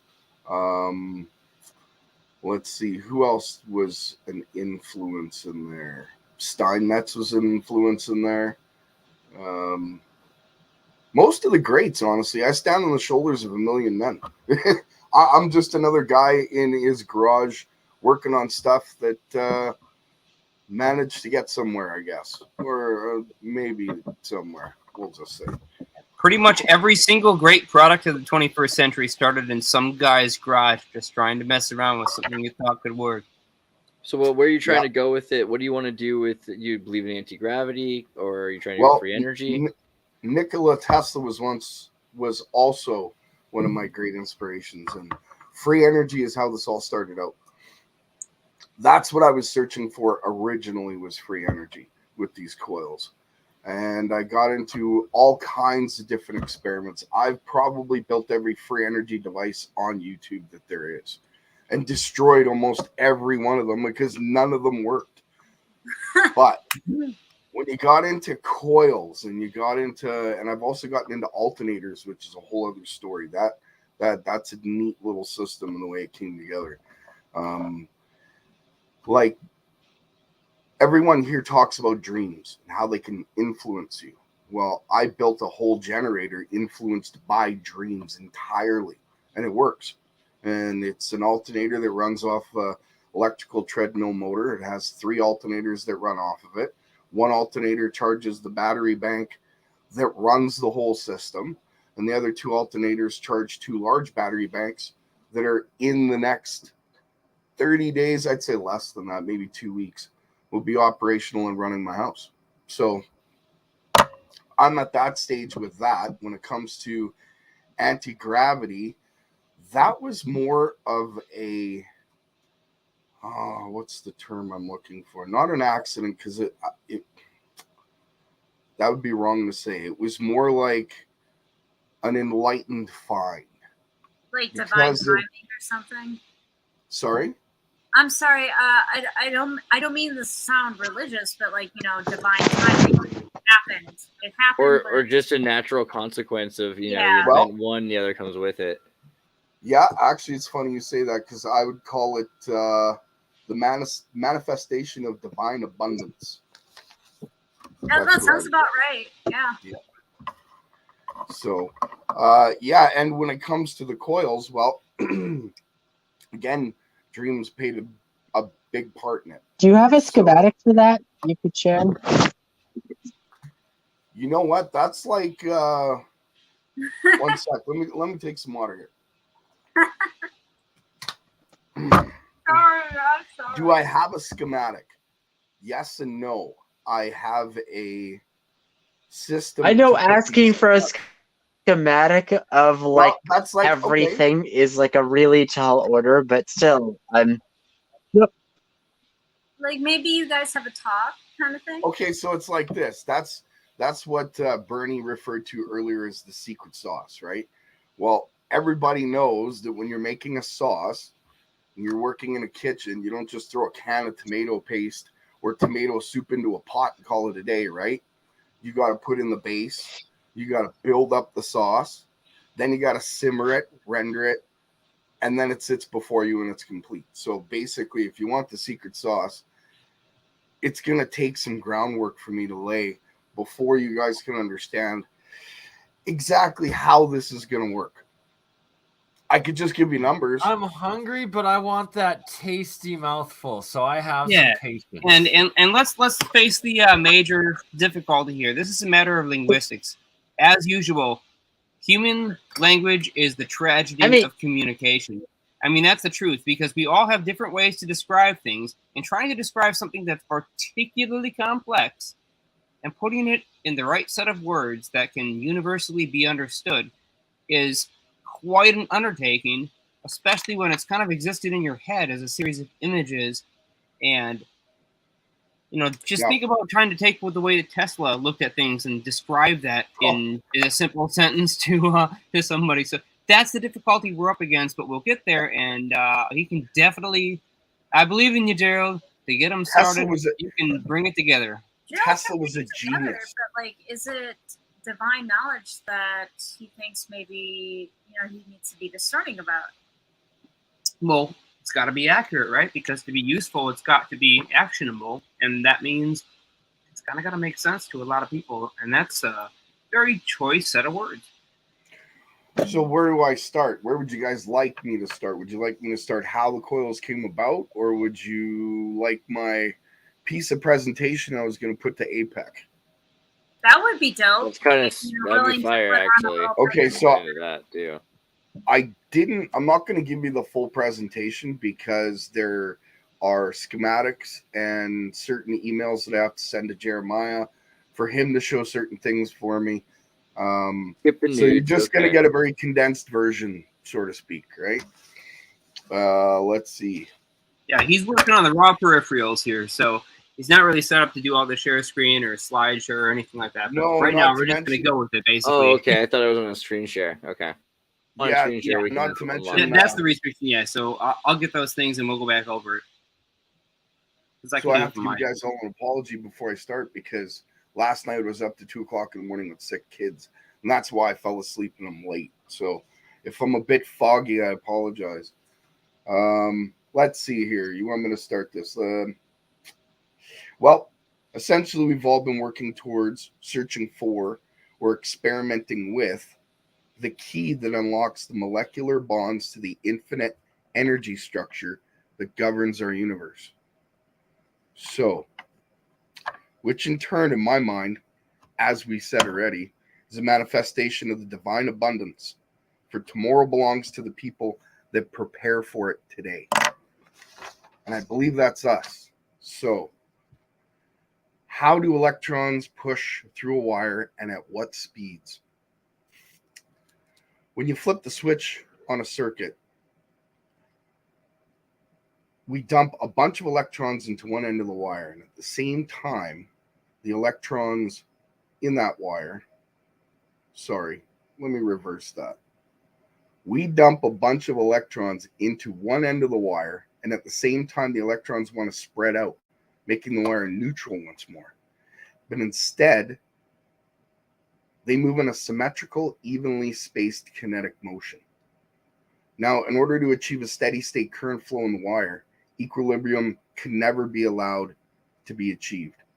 So remember, the electrons want to spread out in the wire, making it neutral. But if we keep pumping power into one end of the wire, equilibrium can never be achieved. This means that in steady state, electrons are slightly more dense at the negative end and slightly less dense at the positive end. So because every electron is a charged particle and every single electron emanates from it an electric field, all other electrons are acted upon by this field. As each electron moves forward, one's inertia adds upon the next inertial movement in a wave-like motion. So the speed of electricity has less to do with the wire and more to do with the speed of communication between electrons in that wire. So in order to change the speed of electricity, we have to locally change the speed of light by filling the space with a material of energy that interacts strongly with electric or magnetic fields. Due to the fact that the speed of light will be different in that material than the speed of light in something like air or the vacuum. I lost my place here, sorry. Whether or not electricity is made of all these simultaneous waves coalescing into one wave function propagated through the speed of light is the question.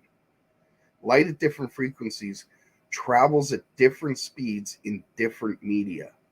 Either way, if it produces the same observable, it is an equally valid wave function.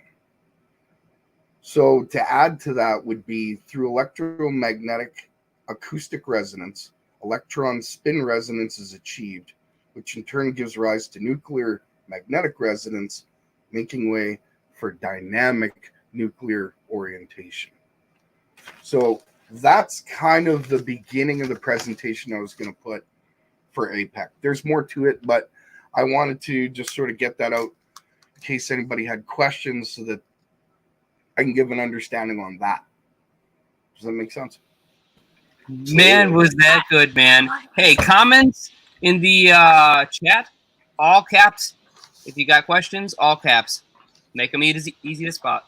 I brought notes because, Super again, I chat. fell asleep, so I apologize. I mean, so we get questions about maybe a potential ion or field. So your idea. So how do you imagine flow of energy? Is it a vibration? Is it a flow? Is it a field? What does that all mean? I think it's all of the above. It's vibration. It's the flow of vibration in the field itself. See, the field itself has to build up, and it has to not create a space, but fill a space in order for the system to work at its full potential. So you're creating a field around the coil itself in order to create a system for the coil to interact in between that energy and the energy that you're funneling in through the coil. Does that make sense?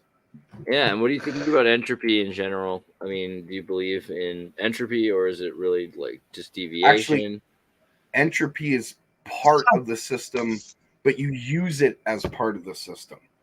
So how do I explain this? So like back EMF, for instance, when you're pulsing, no, pulsing would be a wrong term. When you're using, say, a solenoid and it's heating up, the back EMF is what's causing it to heat up, that current, that when you're using your system itself. This system that I have created, sorry, that's wrong to say, has been shown to me and created, uses the back EMF.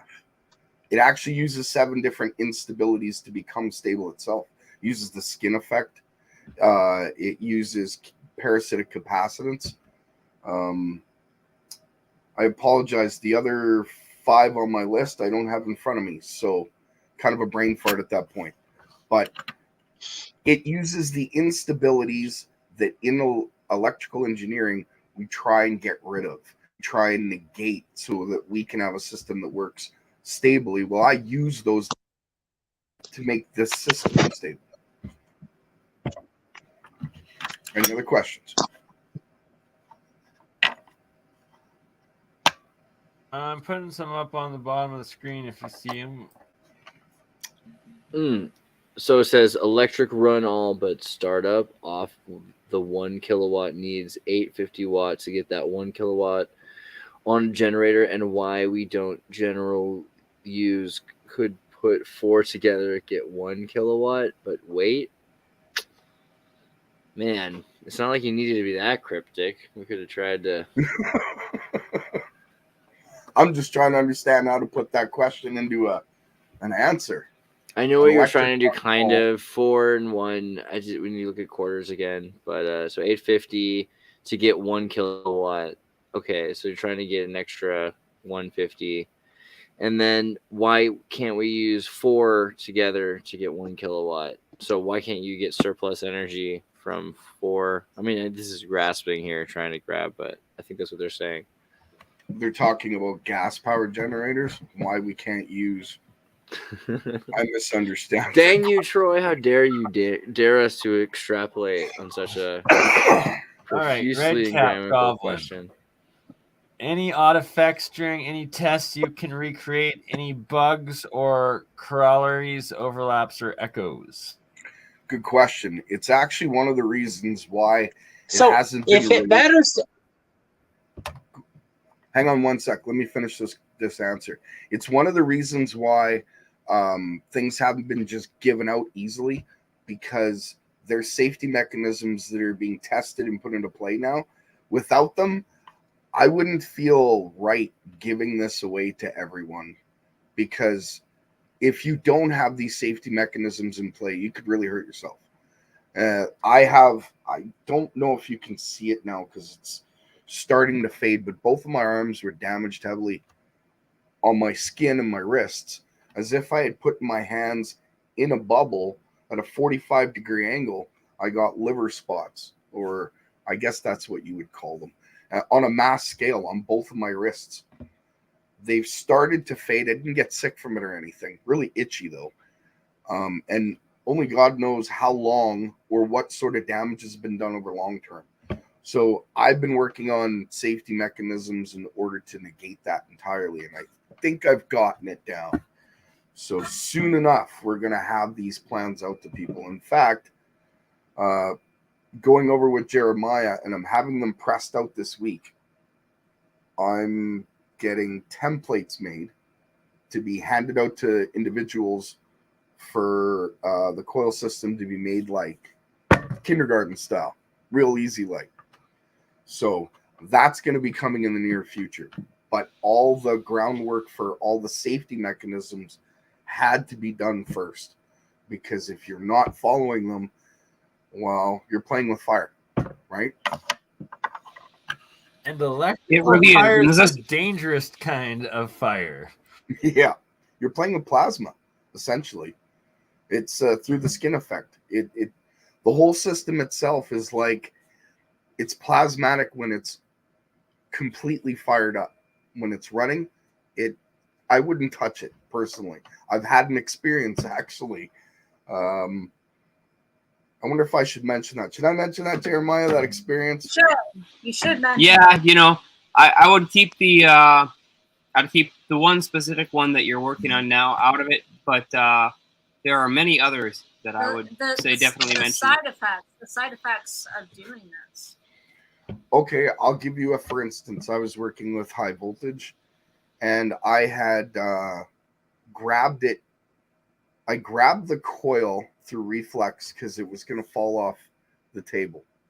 And when I did so, I was locked in place. I couldn't move my body. And the sound that reverberated through every cell of my body, I'll never forget as long as I live. And it was a little bit unnerving considering I was stuck. Like I was locked in place. Couldn't move. And everything vibrated, sounded like as if I was standing on a 16-inch woofer and it was turned at 1,000 watts max, and I was just, it was crazy. So this stuff isn't stuff that you just throw a battery on and play with. It's basically my point. I've been shocked many times by it. So there's that. I'm drawing a blank on some of the bad situations that have happened. So give me another question. Maybe something will kind of come to my head. I'm still foggy, waking up.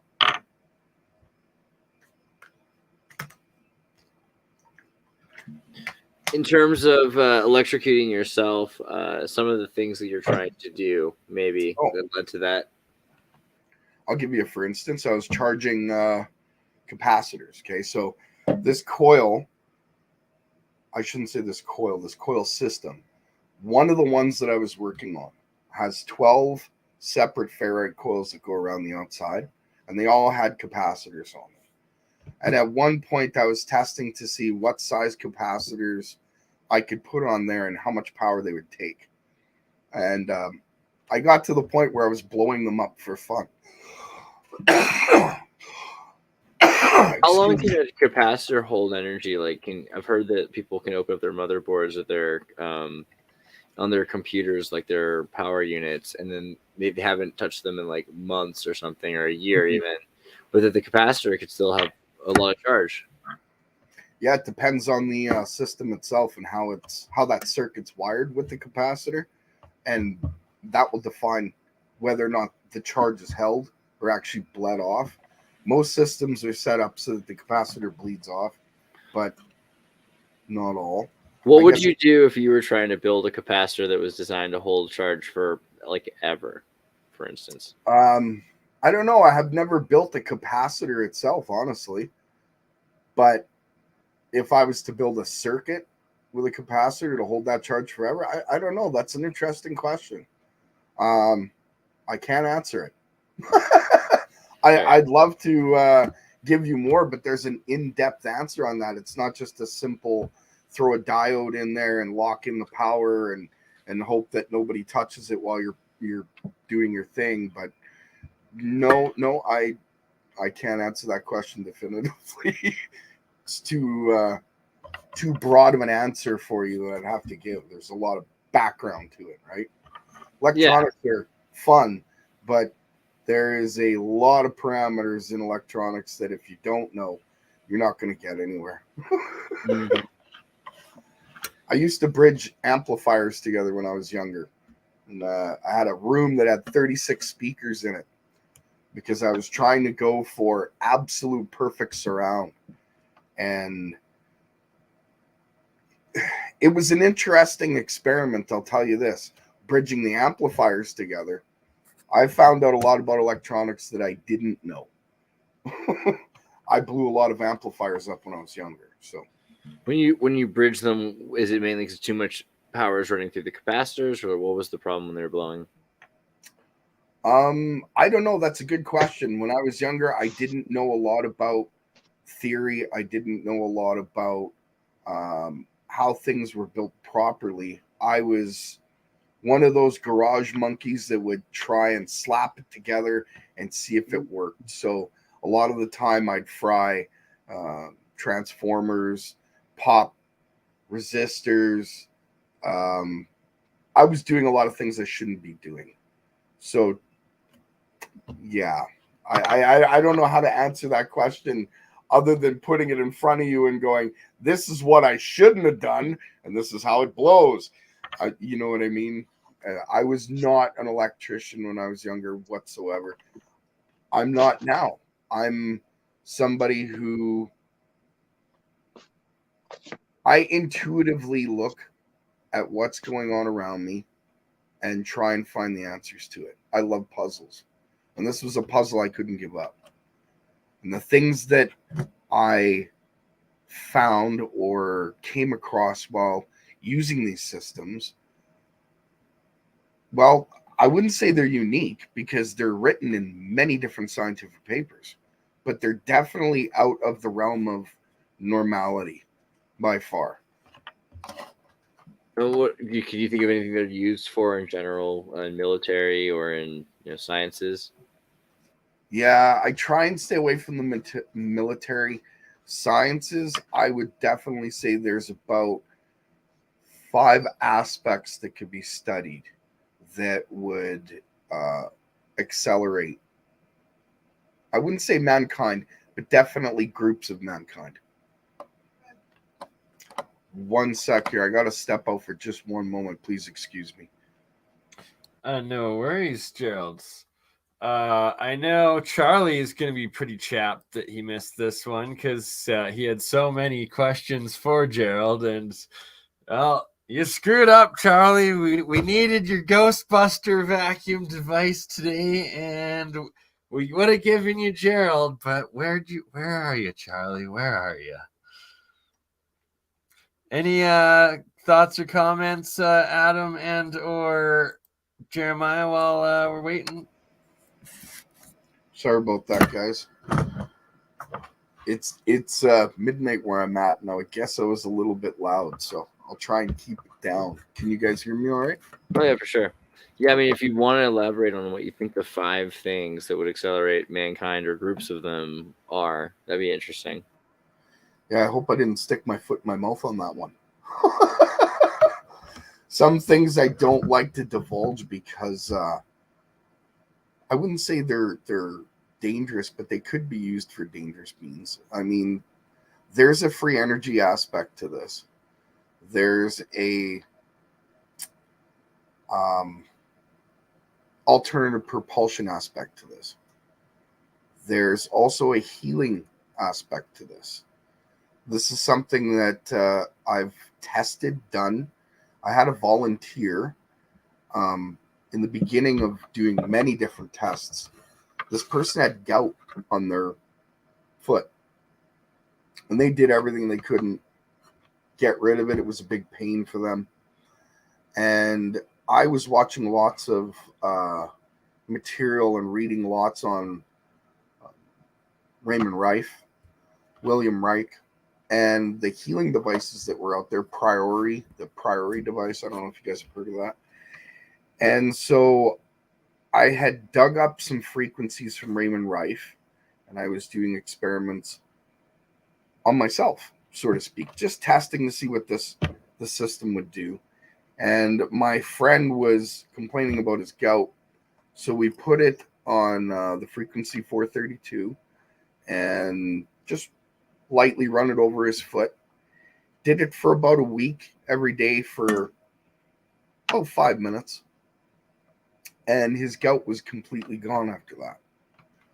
Wow. So the mechanism behind how we heal, I believe, can be activated. I believe that it's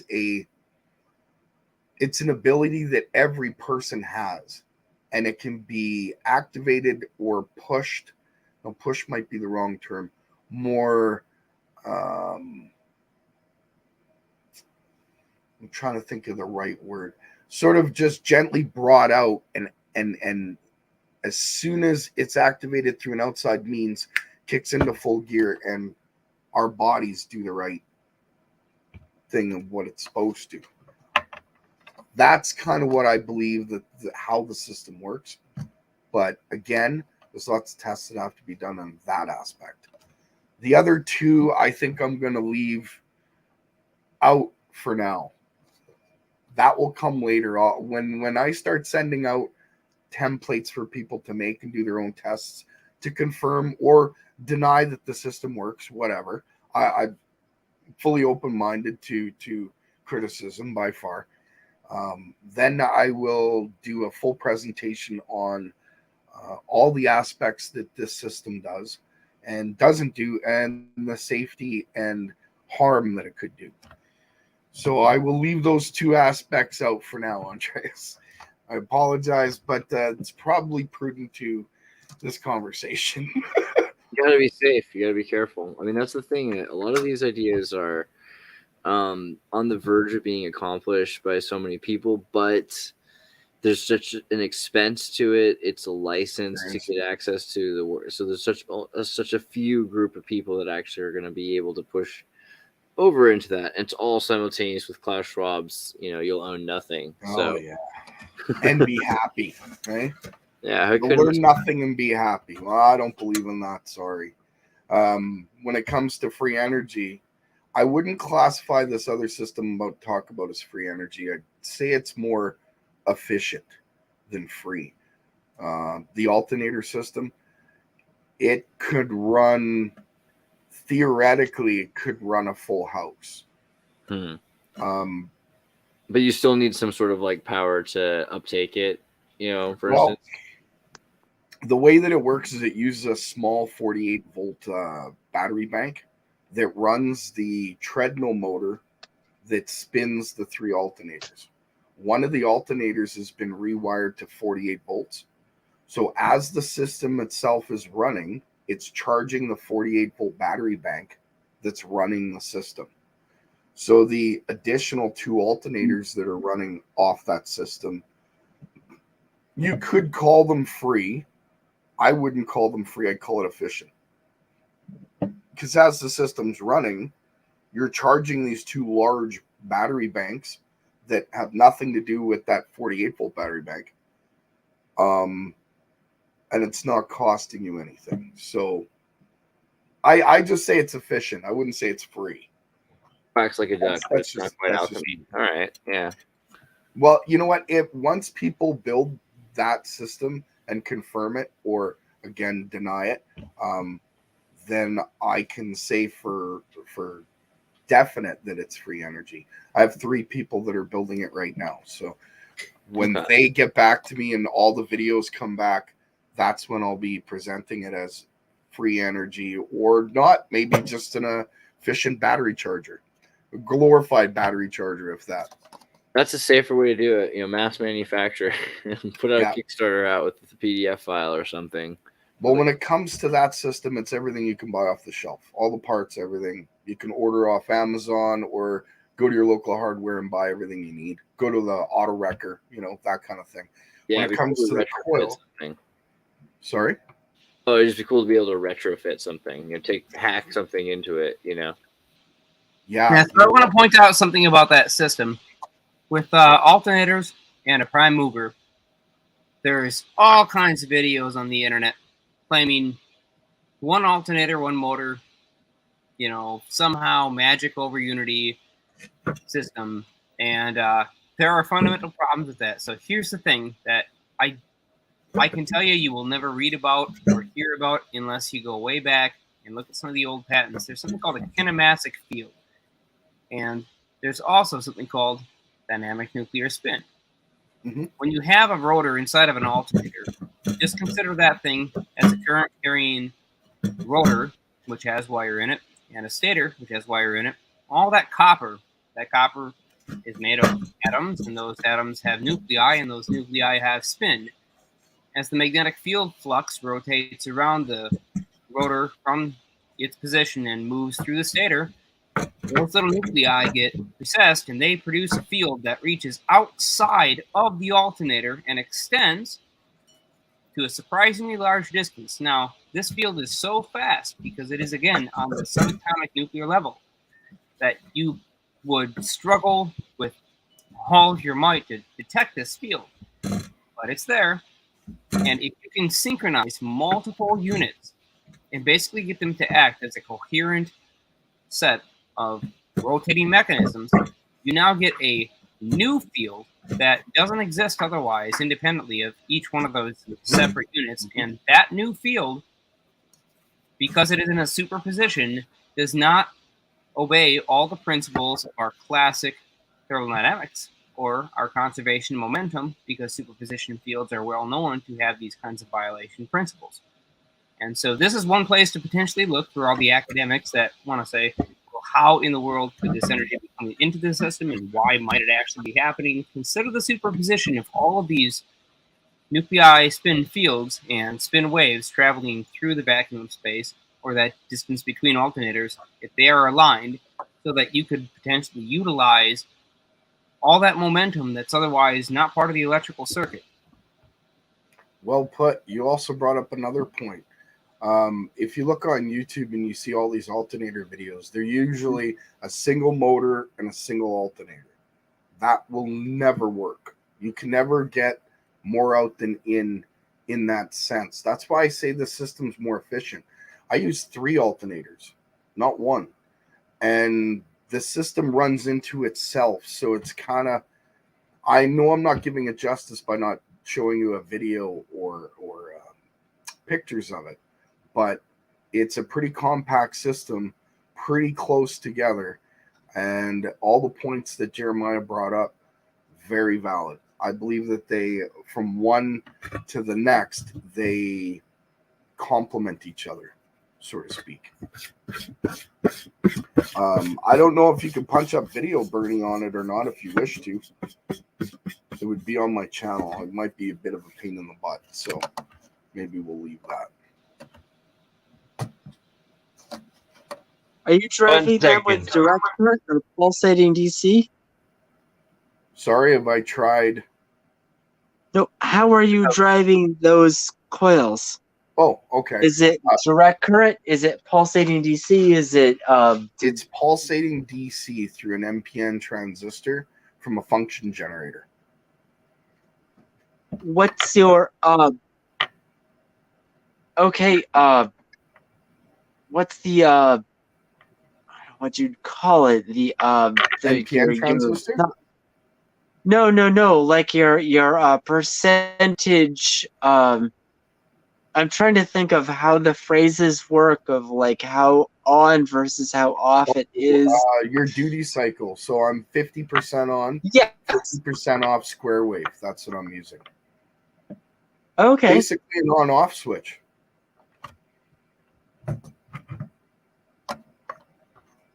So well, that's try and picture this. When you turn a light switch on, all that power that goes to your bulb goes through that line and has to fill that line before the bulb actually turns on.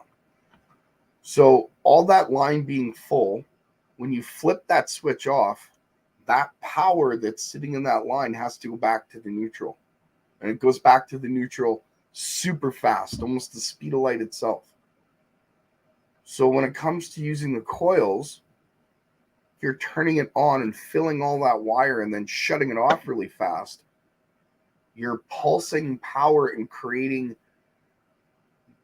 a field because of the full wire or the mass amounts of electrons that have filled that wire at that split second. So when you're shutting the switch off, normally you would come back through the same wire and be back EMF and, back to the system. But the way that this system works, you fill the first coil, your primary, through back EMF, it automatically, through induction, gets rerouted to the secondary. And I use that ability in order to move the electricity really quick, which brings its efficiency and multiple other factors. That's the video I just did. That I only have 6 ferrite pickup coils around it. I call them pickup coils because they pick up excess energy from the outside. Yeah, I watched that video. That's a small I watched that tank. video a while ago. You watched it? A while ago. Well, I mean, it was just posted, so couldn't have been too long ago. I don't know. All right, here's what we got.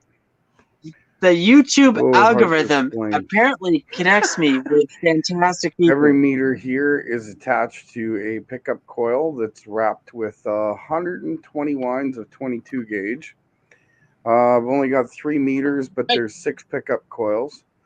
The secondary has this little cap bank here that's run from a half. It's got a diode that goes from the secondary, like a half wave rectifier, and then it's going to go over here to my resistance board to see what kind of resistance I'm going to get out of it, and then back into the secondary to be filtered into the system, I suppose. We'll get all that on camera at the same time. I'm just setting the stuff up, so we'll see how this all turns out. All right, thanks. Right. So I watched this sometime near sunrise earlier today. I had no idea who you are, or that I would be able to talk with you later today. Oh, that's awesome. You're one of those brilliant people I've stumbled across on the internet, and anyway, yep. Well, I don't know about brilliant, but I'm here. I think everybody here is absolutely brilliant. I would say this group of people, this community is absolutely amazing. A lot of geniuses in this community. Yeah, I'll second that for sure. Yeah. Yeah, like These I are the said smartest before, people I've ever met, man. I completely agree. It's awesome. I couldn't have done any of this without My just everyone that came disappeared before me. again.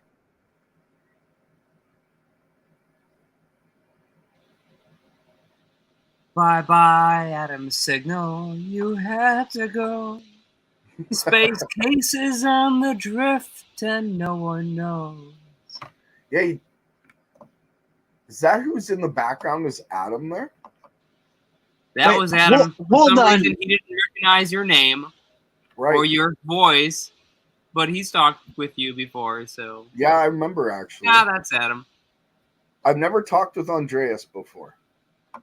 And it's a pleasure. First I love to see the stuff that you're working on. I've seen a few of your videos, so it's pretty great that you're here. I wonder about some of the uses though of like field energy more and more because of it.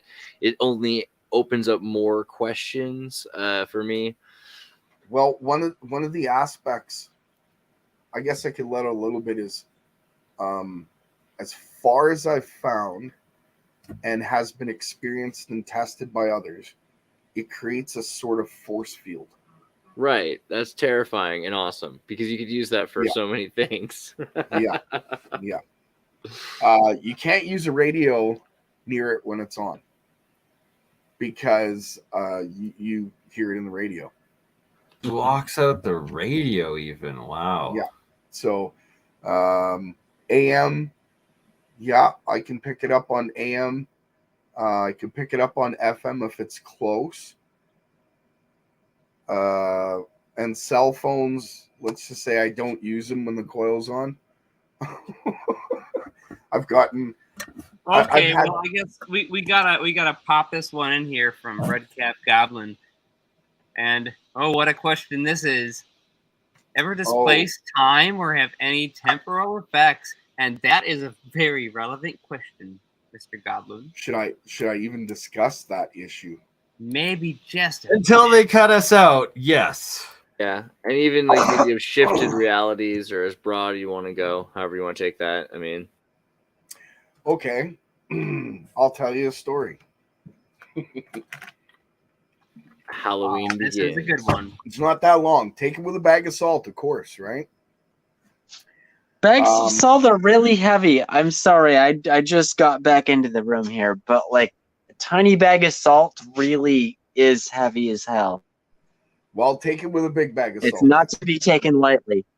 There you go. What? So I was doing an experiment. I had my setup going. I won't explain the full setup other than there was a neon, 90-volt neon involved. And inside that 90-volt neon, ball lightning was created. It was purple, pink, blue, green. It was amazing. While that was occurring, I had done this experiment in my office. There was 3 other witnesses with me, and my oldest daughter and my 3 youngest kids were in the living room. I was living in a very big house at the time, so there was a lot of space between us. And the walls were roughly 2 feet thick concrete. This was an old Victorian home I was living in. So as this experiment was going on, we didn't think too much of it. It was a nice, bright, sunny day. They seemed to get even brighter. It was amazing. Coil systems running in the background. And I'm looking at the clock and watching the time. Okay, things are going by, no big deal. So I shut off. Hold on really quickly. We got a solid $100 super chat from Redcap Goblin, tech support fund. Thank you very much, Redcap Goblin. That is huge. Thank you for the acknowledgement. That is awesome. And for answering his question, please go on. So as I shut the coil off and started to gather information as best as I could, my daughter came to the door of the office crying. And I couldn't understand why she was crying, and I'd asked her. She said, "Where did you guys all go?" And I looked at her confused, asking, "What do you mean? We've been here the whole time." She said, "No, you weren't. I just came here and opened the door, and none of you were here." So that kind of unnerved me a bit, and I had walked down the hallway, went into the kitchen, and realized that the clock in my office and the clock in my kitchen were off by 3 minutes. Now, I should go back a little bit. Every time I do an experiment with my coil, because of the things I've heard through many different testimonies of people that work around this sort of tech, I always coordinate my clocks between my office and another room just in case something happens that I'm not expecting. And that day, something happened we didn't expect. So my interpretation and the others that witnessed it was that time stopped in that office. My daughter came to talk to us. We weren't there, but none of us left the room. So it's not explainable in the sense where we know what happened, other than the data shows that the 2 clocks are off on time. When my daughter came to the room, we weren't there, and none of us left. And I have all that on written testimony because of the situation that occurred. So temporal displacement, yeah, I believe it occurred 100%. Totally. What was the coil format? I'm super curious, because the thing I made a bunch of years ago, it messed with time, but all of it ended up getting evened out at the end of it. So no matter what you did in the middle of this thing, you pull the clock out, it would be the same time, but within, I don't know, 2 or 3 seconds, it would tick off time randomly. So what was your coil format? What in the world did you do to create that mess? My coil is 750 feet on either side, and it's geometrically connected to Earth in the sense where it's 750 feet. What on either side? That's called a ground loop. That's a star fort, bro. That's a Tartarian. Oh star yeah, fort. I could. That's the exact size. Actually, it's funny that you bring up star forts, because star forts are directly connected to this tech. Oh, Directly. See, this tech, I believe.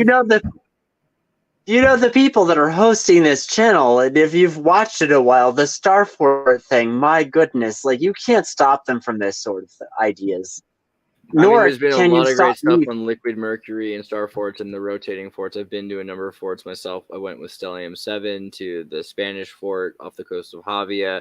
I've been to the Peruvian fort. I've been to a number in South America. And, I've talked to Beagle, who does the starfort.com, and has gone and indexed all of the star forts, as well as the Crusader forts and any of the military bases built on top of former star forts.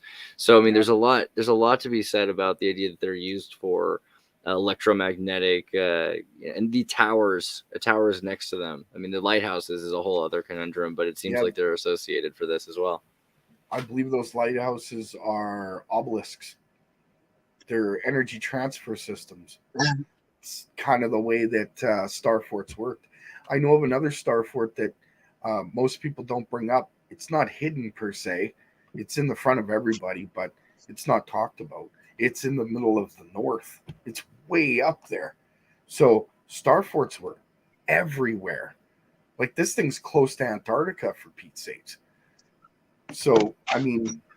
Yeah, it's crazy. Are you in Canada, or where are you at? Yeah, I'm in Canada. Yeah, Canada's got a bunch of star forts that they just started to put into scientific journals. If you look for Bastion Fort's LiDAR scans, you'll start to see Fort Anne's and Fort McLaughlin, and there's like a few other examples of Canadian star forts, which are all really essential military strategic points that have amazing wiki pages that are very brief about like the main battle that they're forgotten about, when like Louisiana was like a major empire and extended into Canada, and of course, you know, Beaver Wars and everything across and in between. Well, there's a star fort. Most star forts would have blood dripped into them through, at least we would assume, through battles and war of previous times, right? At very least, right? Or mixed into the biological bricks. Biological warfare, I think, wiped out most of them in the United States. You don't like the Attack on Titan Giants one? I like the Attack on Titan's Giant one. But the thing about bricks having crystalline iron from blood mixed in, so that then they solidify, you get like a kind of special petrification process. And quartzing that happens. Quartzing, you know, because it helps. The blood helps with the quartzing. That's what it said on the slogan for the brick companies. I believe that blood is the secret ingredient to Roman concrete. I could be wrong, but I believe it is. It's just reasonable. Because the way it congeals and the way it moves. They loved using, you know, so I have a Croatian family that do amazing concrete, and they swear by it. And one of the things is fish, you know, the fish, because it has a lot of the, Yep. It binds it almost in a way that we don't normally see. That's what I believe, there's a modern civilization denies all kinds of other alternate anything, whether it's physics or simple things like geopolymer concrete or anything. The real thing that gives it away, that I was completely enamored with, was my friends I made with archaeologists, and they show these pictures of what appear to be stone beads, and they have the marks on the inside of them of being like literally painted and cast onto straw. And apparently that wasn't enough for the other archaeologists to believe. They were really sad for these people that, you know, paint or had to drill all these holes through these little beads.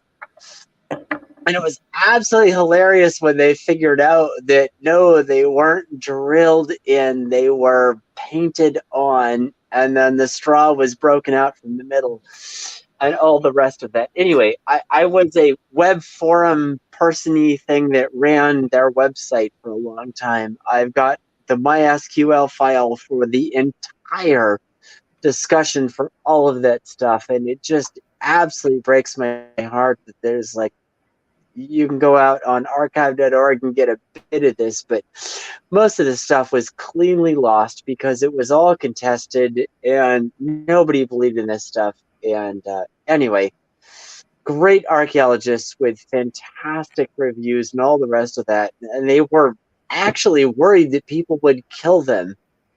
And that's why I still archive that the Place Dean Coalition website to this day. Although I think they all forgot about me, pretty sure. I've seen a bunch of geopolymer, smart polymer companies that make roads for militaries or for countries in South America or something, just to do like a runway or something. And, you know, the thing is, all the stuff exists. You can get it. It's actually a lot cheaper if you just pay up front instead of over the next 20 years for the thing. But not everyone wants to... What am I missing? But what I find hilarious about the company that makes these geopolymer roads and runways, these were my friends. That their only goal was to prove to the geologists that this stuff was possible. So they opened these companies worldwide to go do this stuff. And even after being a productive company, pulling in actual money to do this stuff, the rest of reality told them, the rest of the archaeological community told them, yeah, you've built a runway in Australia. You didn't do that. They literally took them and told them, you didn't do this sort of thing. So all those roads that were built with geopolymer, all the runways, all of that, according to archaeology, never happened. They deny this stuff. They've been doing this, like 20 years now? With commercial companies building this stuff. And this is when I knew these people. And this is when they were making money off of it. And they only did it. It just absolutely drives me nuts that people say this isn't possible, because these were my friends 20 years ago. And they're still doing this. They're still pulling in. But I think it's going to be really, it's practical for the reset, because, you know, if you're going to bring Mastodon GMOs in and Chicanosaurus or whatever, and you want biodegradable suburbia that burns down 3 times as quick, and in general, biodegradable wireless, et cetera, et cetera, et cetera. Get everything down to a point that, you know, suburbia is not designed to last, and then mushrooms can eat all the oils in the roads. False damage shows us how. So it's going to be really easy to replace the whole thing a lot quicker, because it's just so temperamental. You know? Yeah, right. Make it out of wood and particle board so it can just be gone in a flash fire. And mushrooms love to eat the sucrose inside of oil plastics. So all the oil paints, all the oil in your sofa. Yeah, it's gonna be great. What? We apologize. Adam every once in a while goes very matrixy. Was you get sucked into the matrix. That question at the yeah, somewhere around there. I think we lost Adam again. Looks like we did. We're coming up close to the 3-hour mark. Yeah, is there anything you want to make sure we cover before we hard out at the 3 hour? Is there anything you guys want to like make sure we get covered? Anything else you want to make sure we show? Yeah, sure. Let me pull this thing out. Yeah, there you go. See? All right. Just because it's got. Was there something else? I missed that last part. Jeremiah's supposed to pull up his camera and show stuff. He's very man behind the curtain these days, you know. Yes, he is. Meanwhile, Bernie's got some Ormus that he can swing around. I mean, what we really need to do is get back in touch with the Biocurious I can't lab. wait to experiment with this stuff in geopolymers. Yes. Interesting. I'm looking forward to that myself. I believe that geopolymers are unique in the sense that if we can find the right mixture and resonate that, data connection is not working. You're bang on to the very big key breakthrough right there, Gerald. The resonating of it on the monoatomic scales. Resonating. This is a solid. Go ahead. Sorry, that's very solid. It's a very solid line of thought to get into. Yeah, resonation is a big factor in a lot of the work that I do. Resonating is it's huge. But go ahead, Jeremiah. I don't mean to. Yeah, I figured, you know, I don't know if Dan's still hanging around in the chat, but this is the newest iteration of Dan's grab inductor. Made quite a few changes to it. There are a lot of wires. So, yeah, a lot of wires. 32 in total. But wow. It's a piece inside, of the changes in this version are, you know, we've got the stripped wire on the inside. So we have an ion emission source, and that wire will have an extra torque placed on it from the electric field of the decaying magnetic moment inside of the rest of the copper. So here's the key with this thing. Every single one of these coils is balanced to either be full wave, half wave, or quarter wave, and they are all specifically cut to an exact copper length and copper mass so that they can resonate with each other coherently in a single wave function. So this coil kind of snaps down on top. You end up with a ball with a whole bunch of wires.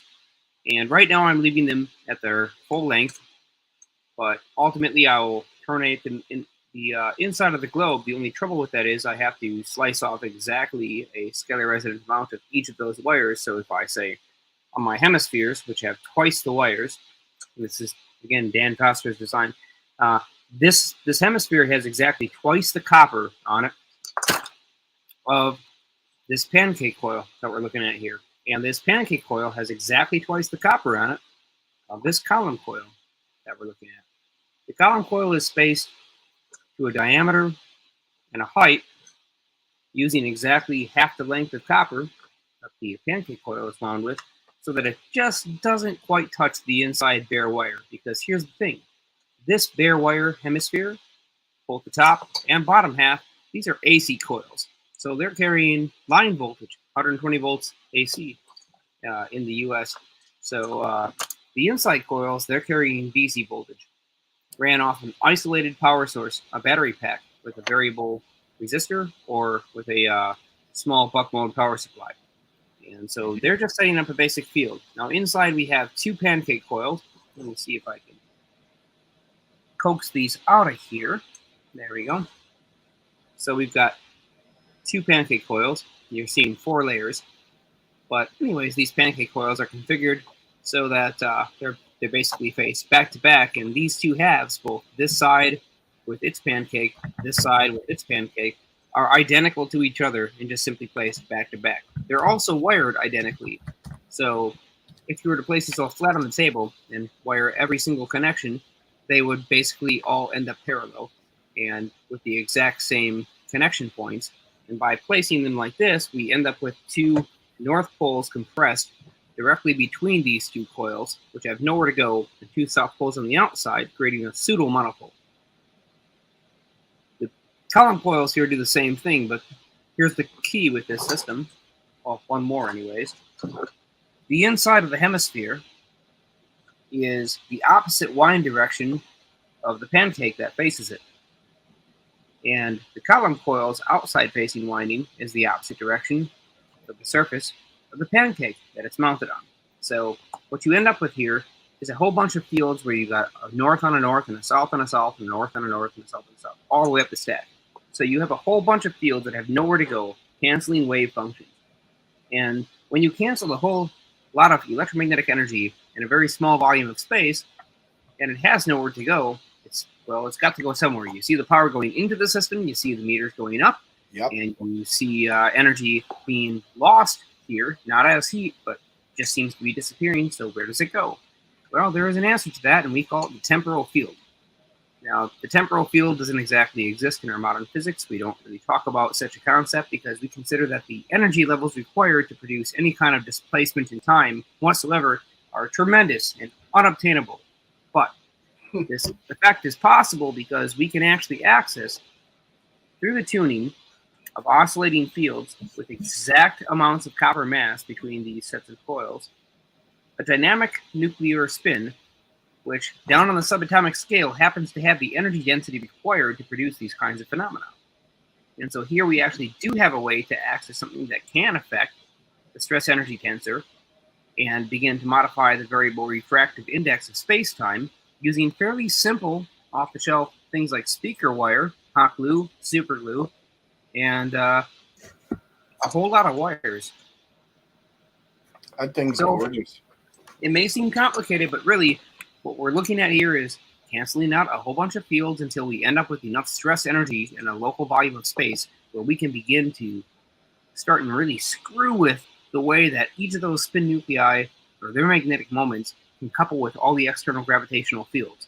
And since the proton is about 1,800 times or more heavier than the electron, that's where most of your energy, that's where most of your inertia in any given material and most of your mass is going to come from. So if we can make those things basically spin in such a way that they can't couple to the gravitational field, and if the gravitational field is indeed magnetic, which there's plenty of evidence that it is magnetically based, or should I say torsion based, we can now have a way to disconnect from that gravitational field and basically make that thing act buoyant.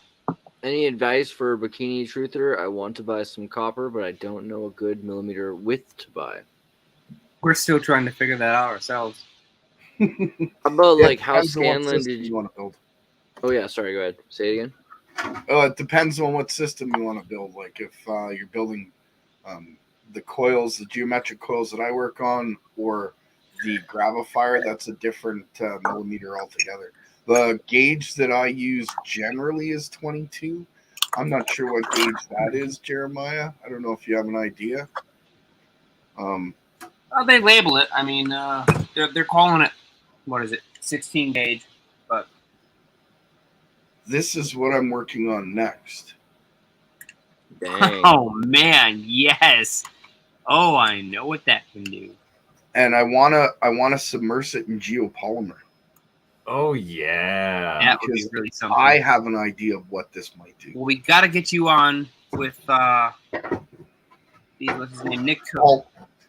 Oh, sorry, go ahead. We got to get you on with Nick Cook geopolymer discussion. I like the idea of Paul Cook for the Paul Cook.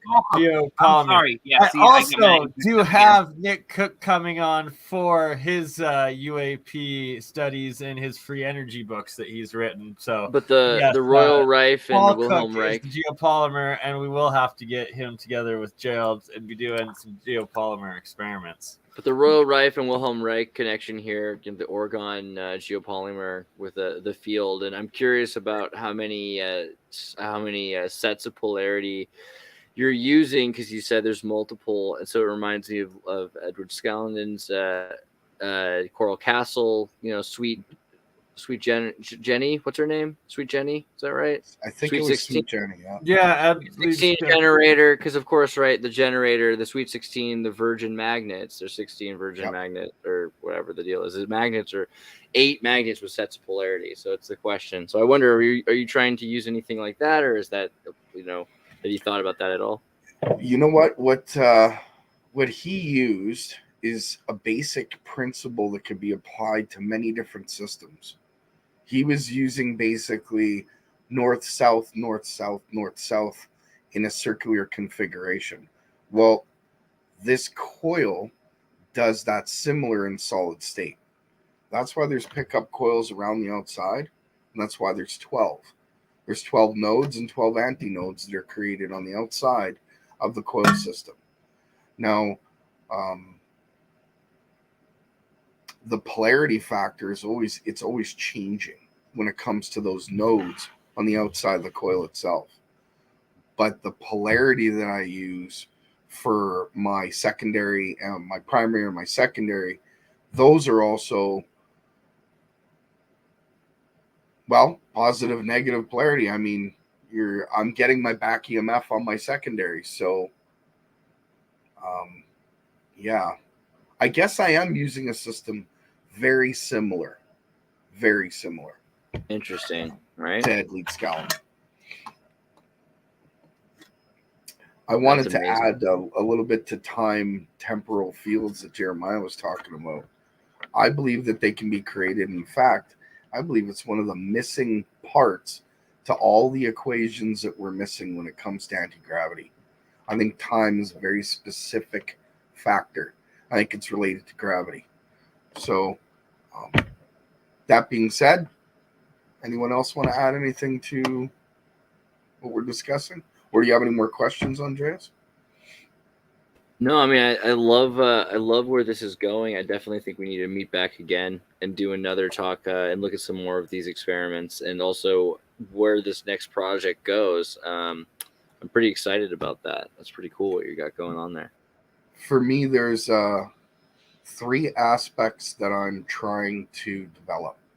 One of them being free energy while anyone that's near the system itself is healing. So I've taken the core out of a gas-powered 7,000 watt generator, and I'm wrapping it with a coil in a very specific way to obtain energy out of the core from that gas-powered generator, and at the same time project the healing frequency out while it's running. So that's one of the projects that I'm trying to achieve. Bernie, can you pull up his website again? So everyone make sure that after this is done, or right now, you might as well, in the middle of life, get yourself subscribed to Gerald's channel. Make sure that you get the button that's the bell and you click on that, because if you don't, sometimes they don't get you all the subscriptions. So you want to make sure you see all the new content coming out, especially what's about to come. Yeah, there it is. This is Gerald's channel right here, and the crazy part is he's so censored. You go to his home, look, oh, this channel doesn't have any content. But wait, videos? Oh, there are. Suspicious. Imagine that. If you have any playlists, maybe make some playlists. If you go into your settings, there should be a way that you can put your videos on the front, unless they're just really messing with you. But they could be. I definitely will make playlists. I had a previous channel that got taken out. I was censored before censoring was even a thing. Back in 2009, 2008 is when YouTube started to explode. I had a channel called The Wisdom Walker, and I actually did a tutorial on how to build coils on it. So the channel was taken down, it disappeared. I couldn't get my hands on it at all. Charlie C managed to find it, but there's only I think one video on there, maybe two. The series that I created. It's like 3 or 5 videos or something, but 2 of the videos are like repeats of the first. So I think there's like 3 videos in total, and all the coil winding videos and all the instructionals and tutorials are gone. Yeah, you gotta get stuff on Rumble and OdySee. I say Rumble's good because people go there. OdySee's great because the stuff will never be gone. It's so safe to put it there. So get yourself back. Well, I mean, at this time, Rumble and OdySee didn't exist. Right. Yeah, right. This was long. This is right at the beginning of YouTube exploding in 2009. Oof. So there's 7 videos that are missing. I don't know where they went to, but they're maybe type in your own name into Google and start doing some timeline searches for reaction videos. Because if it's that far back, there might have been someone who saw it and reacted. You never know; it could be saved by someone else out there.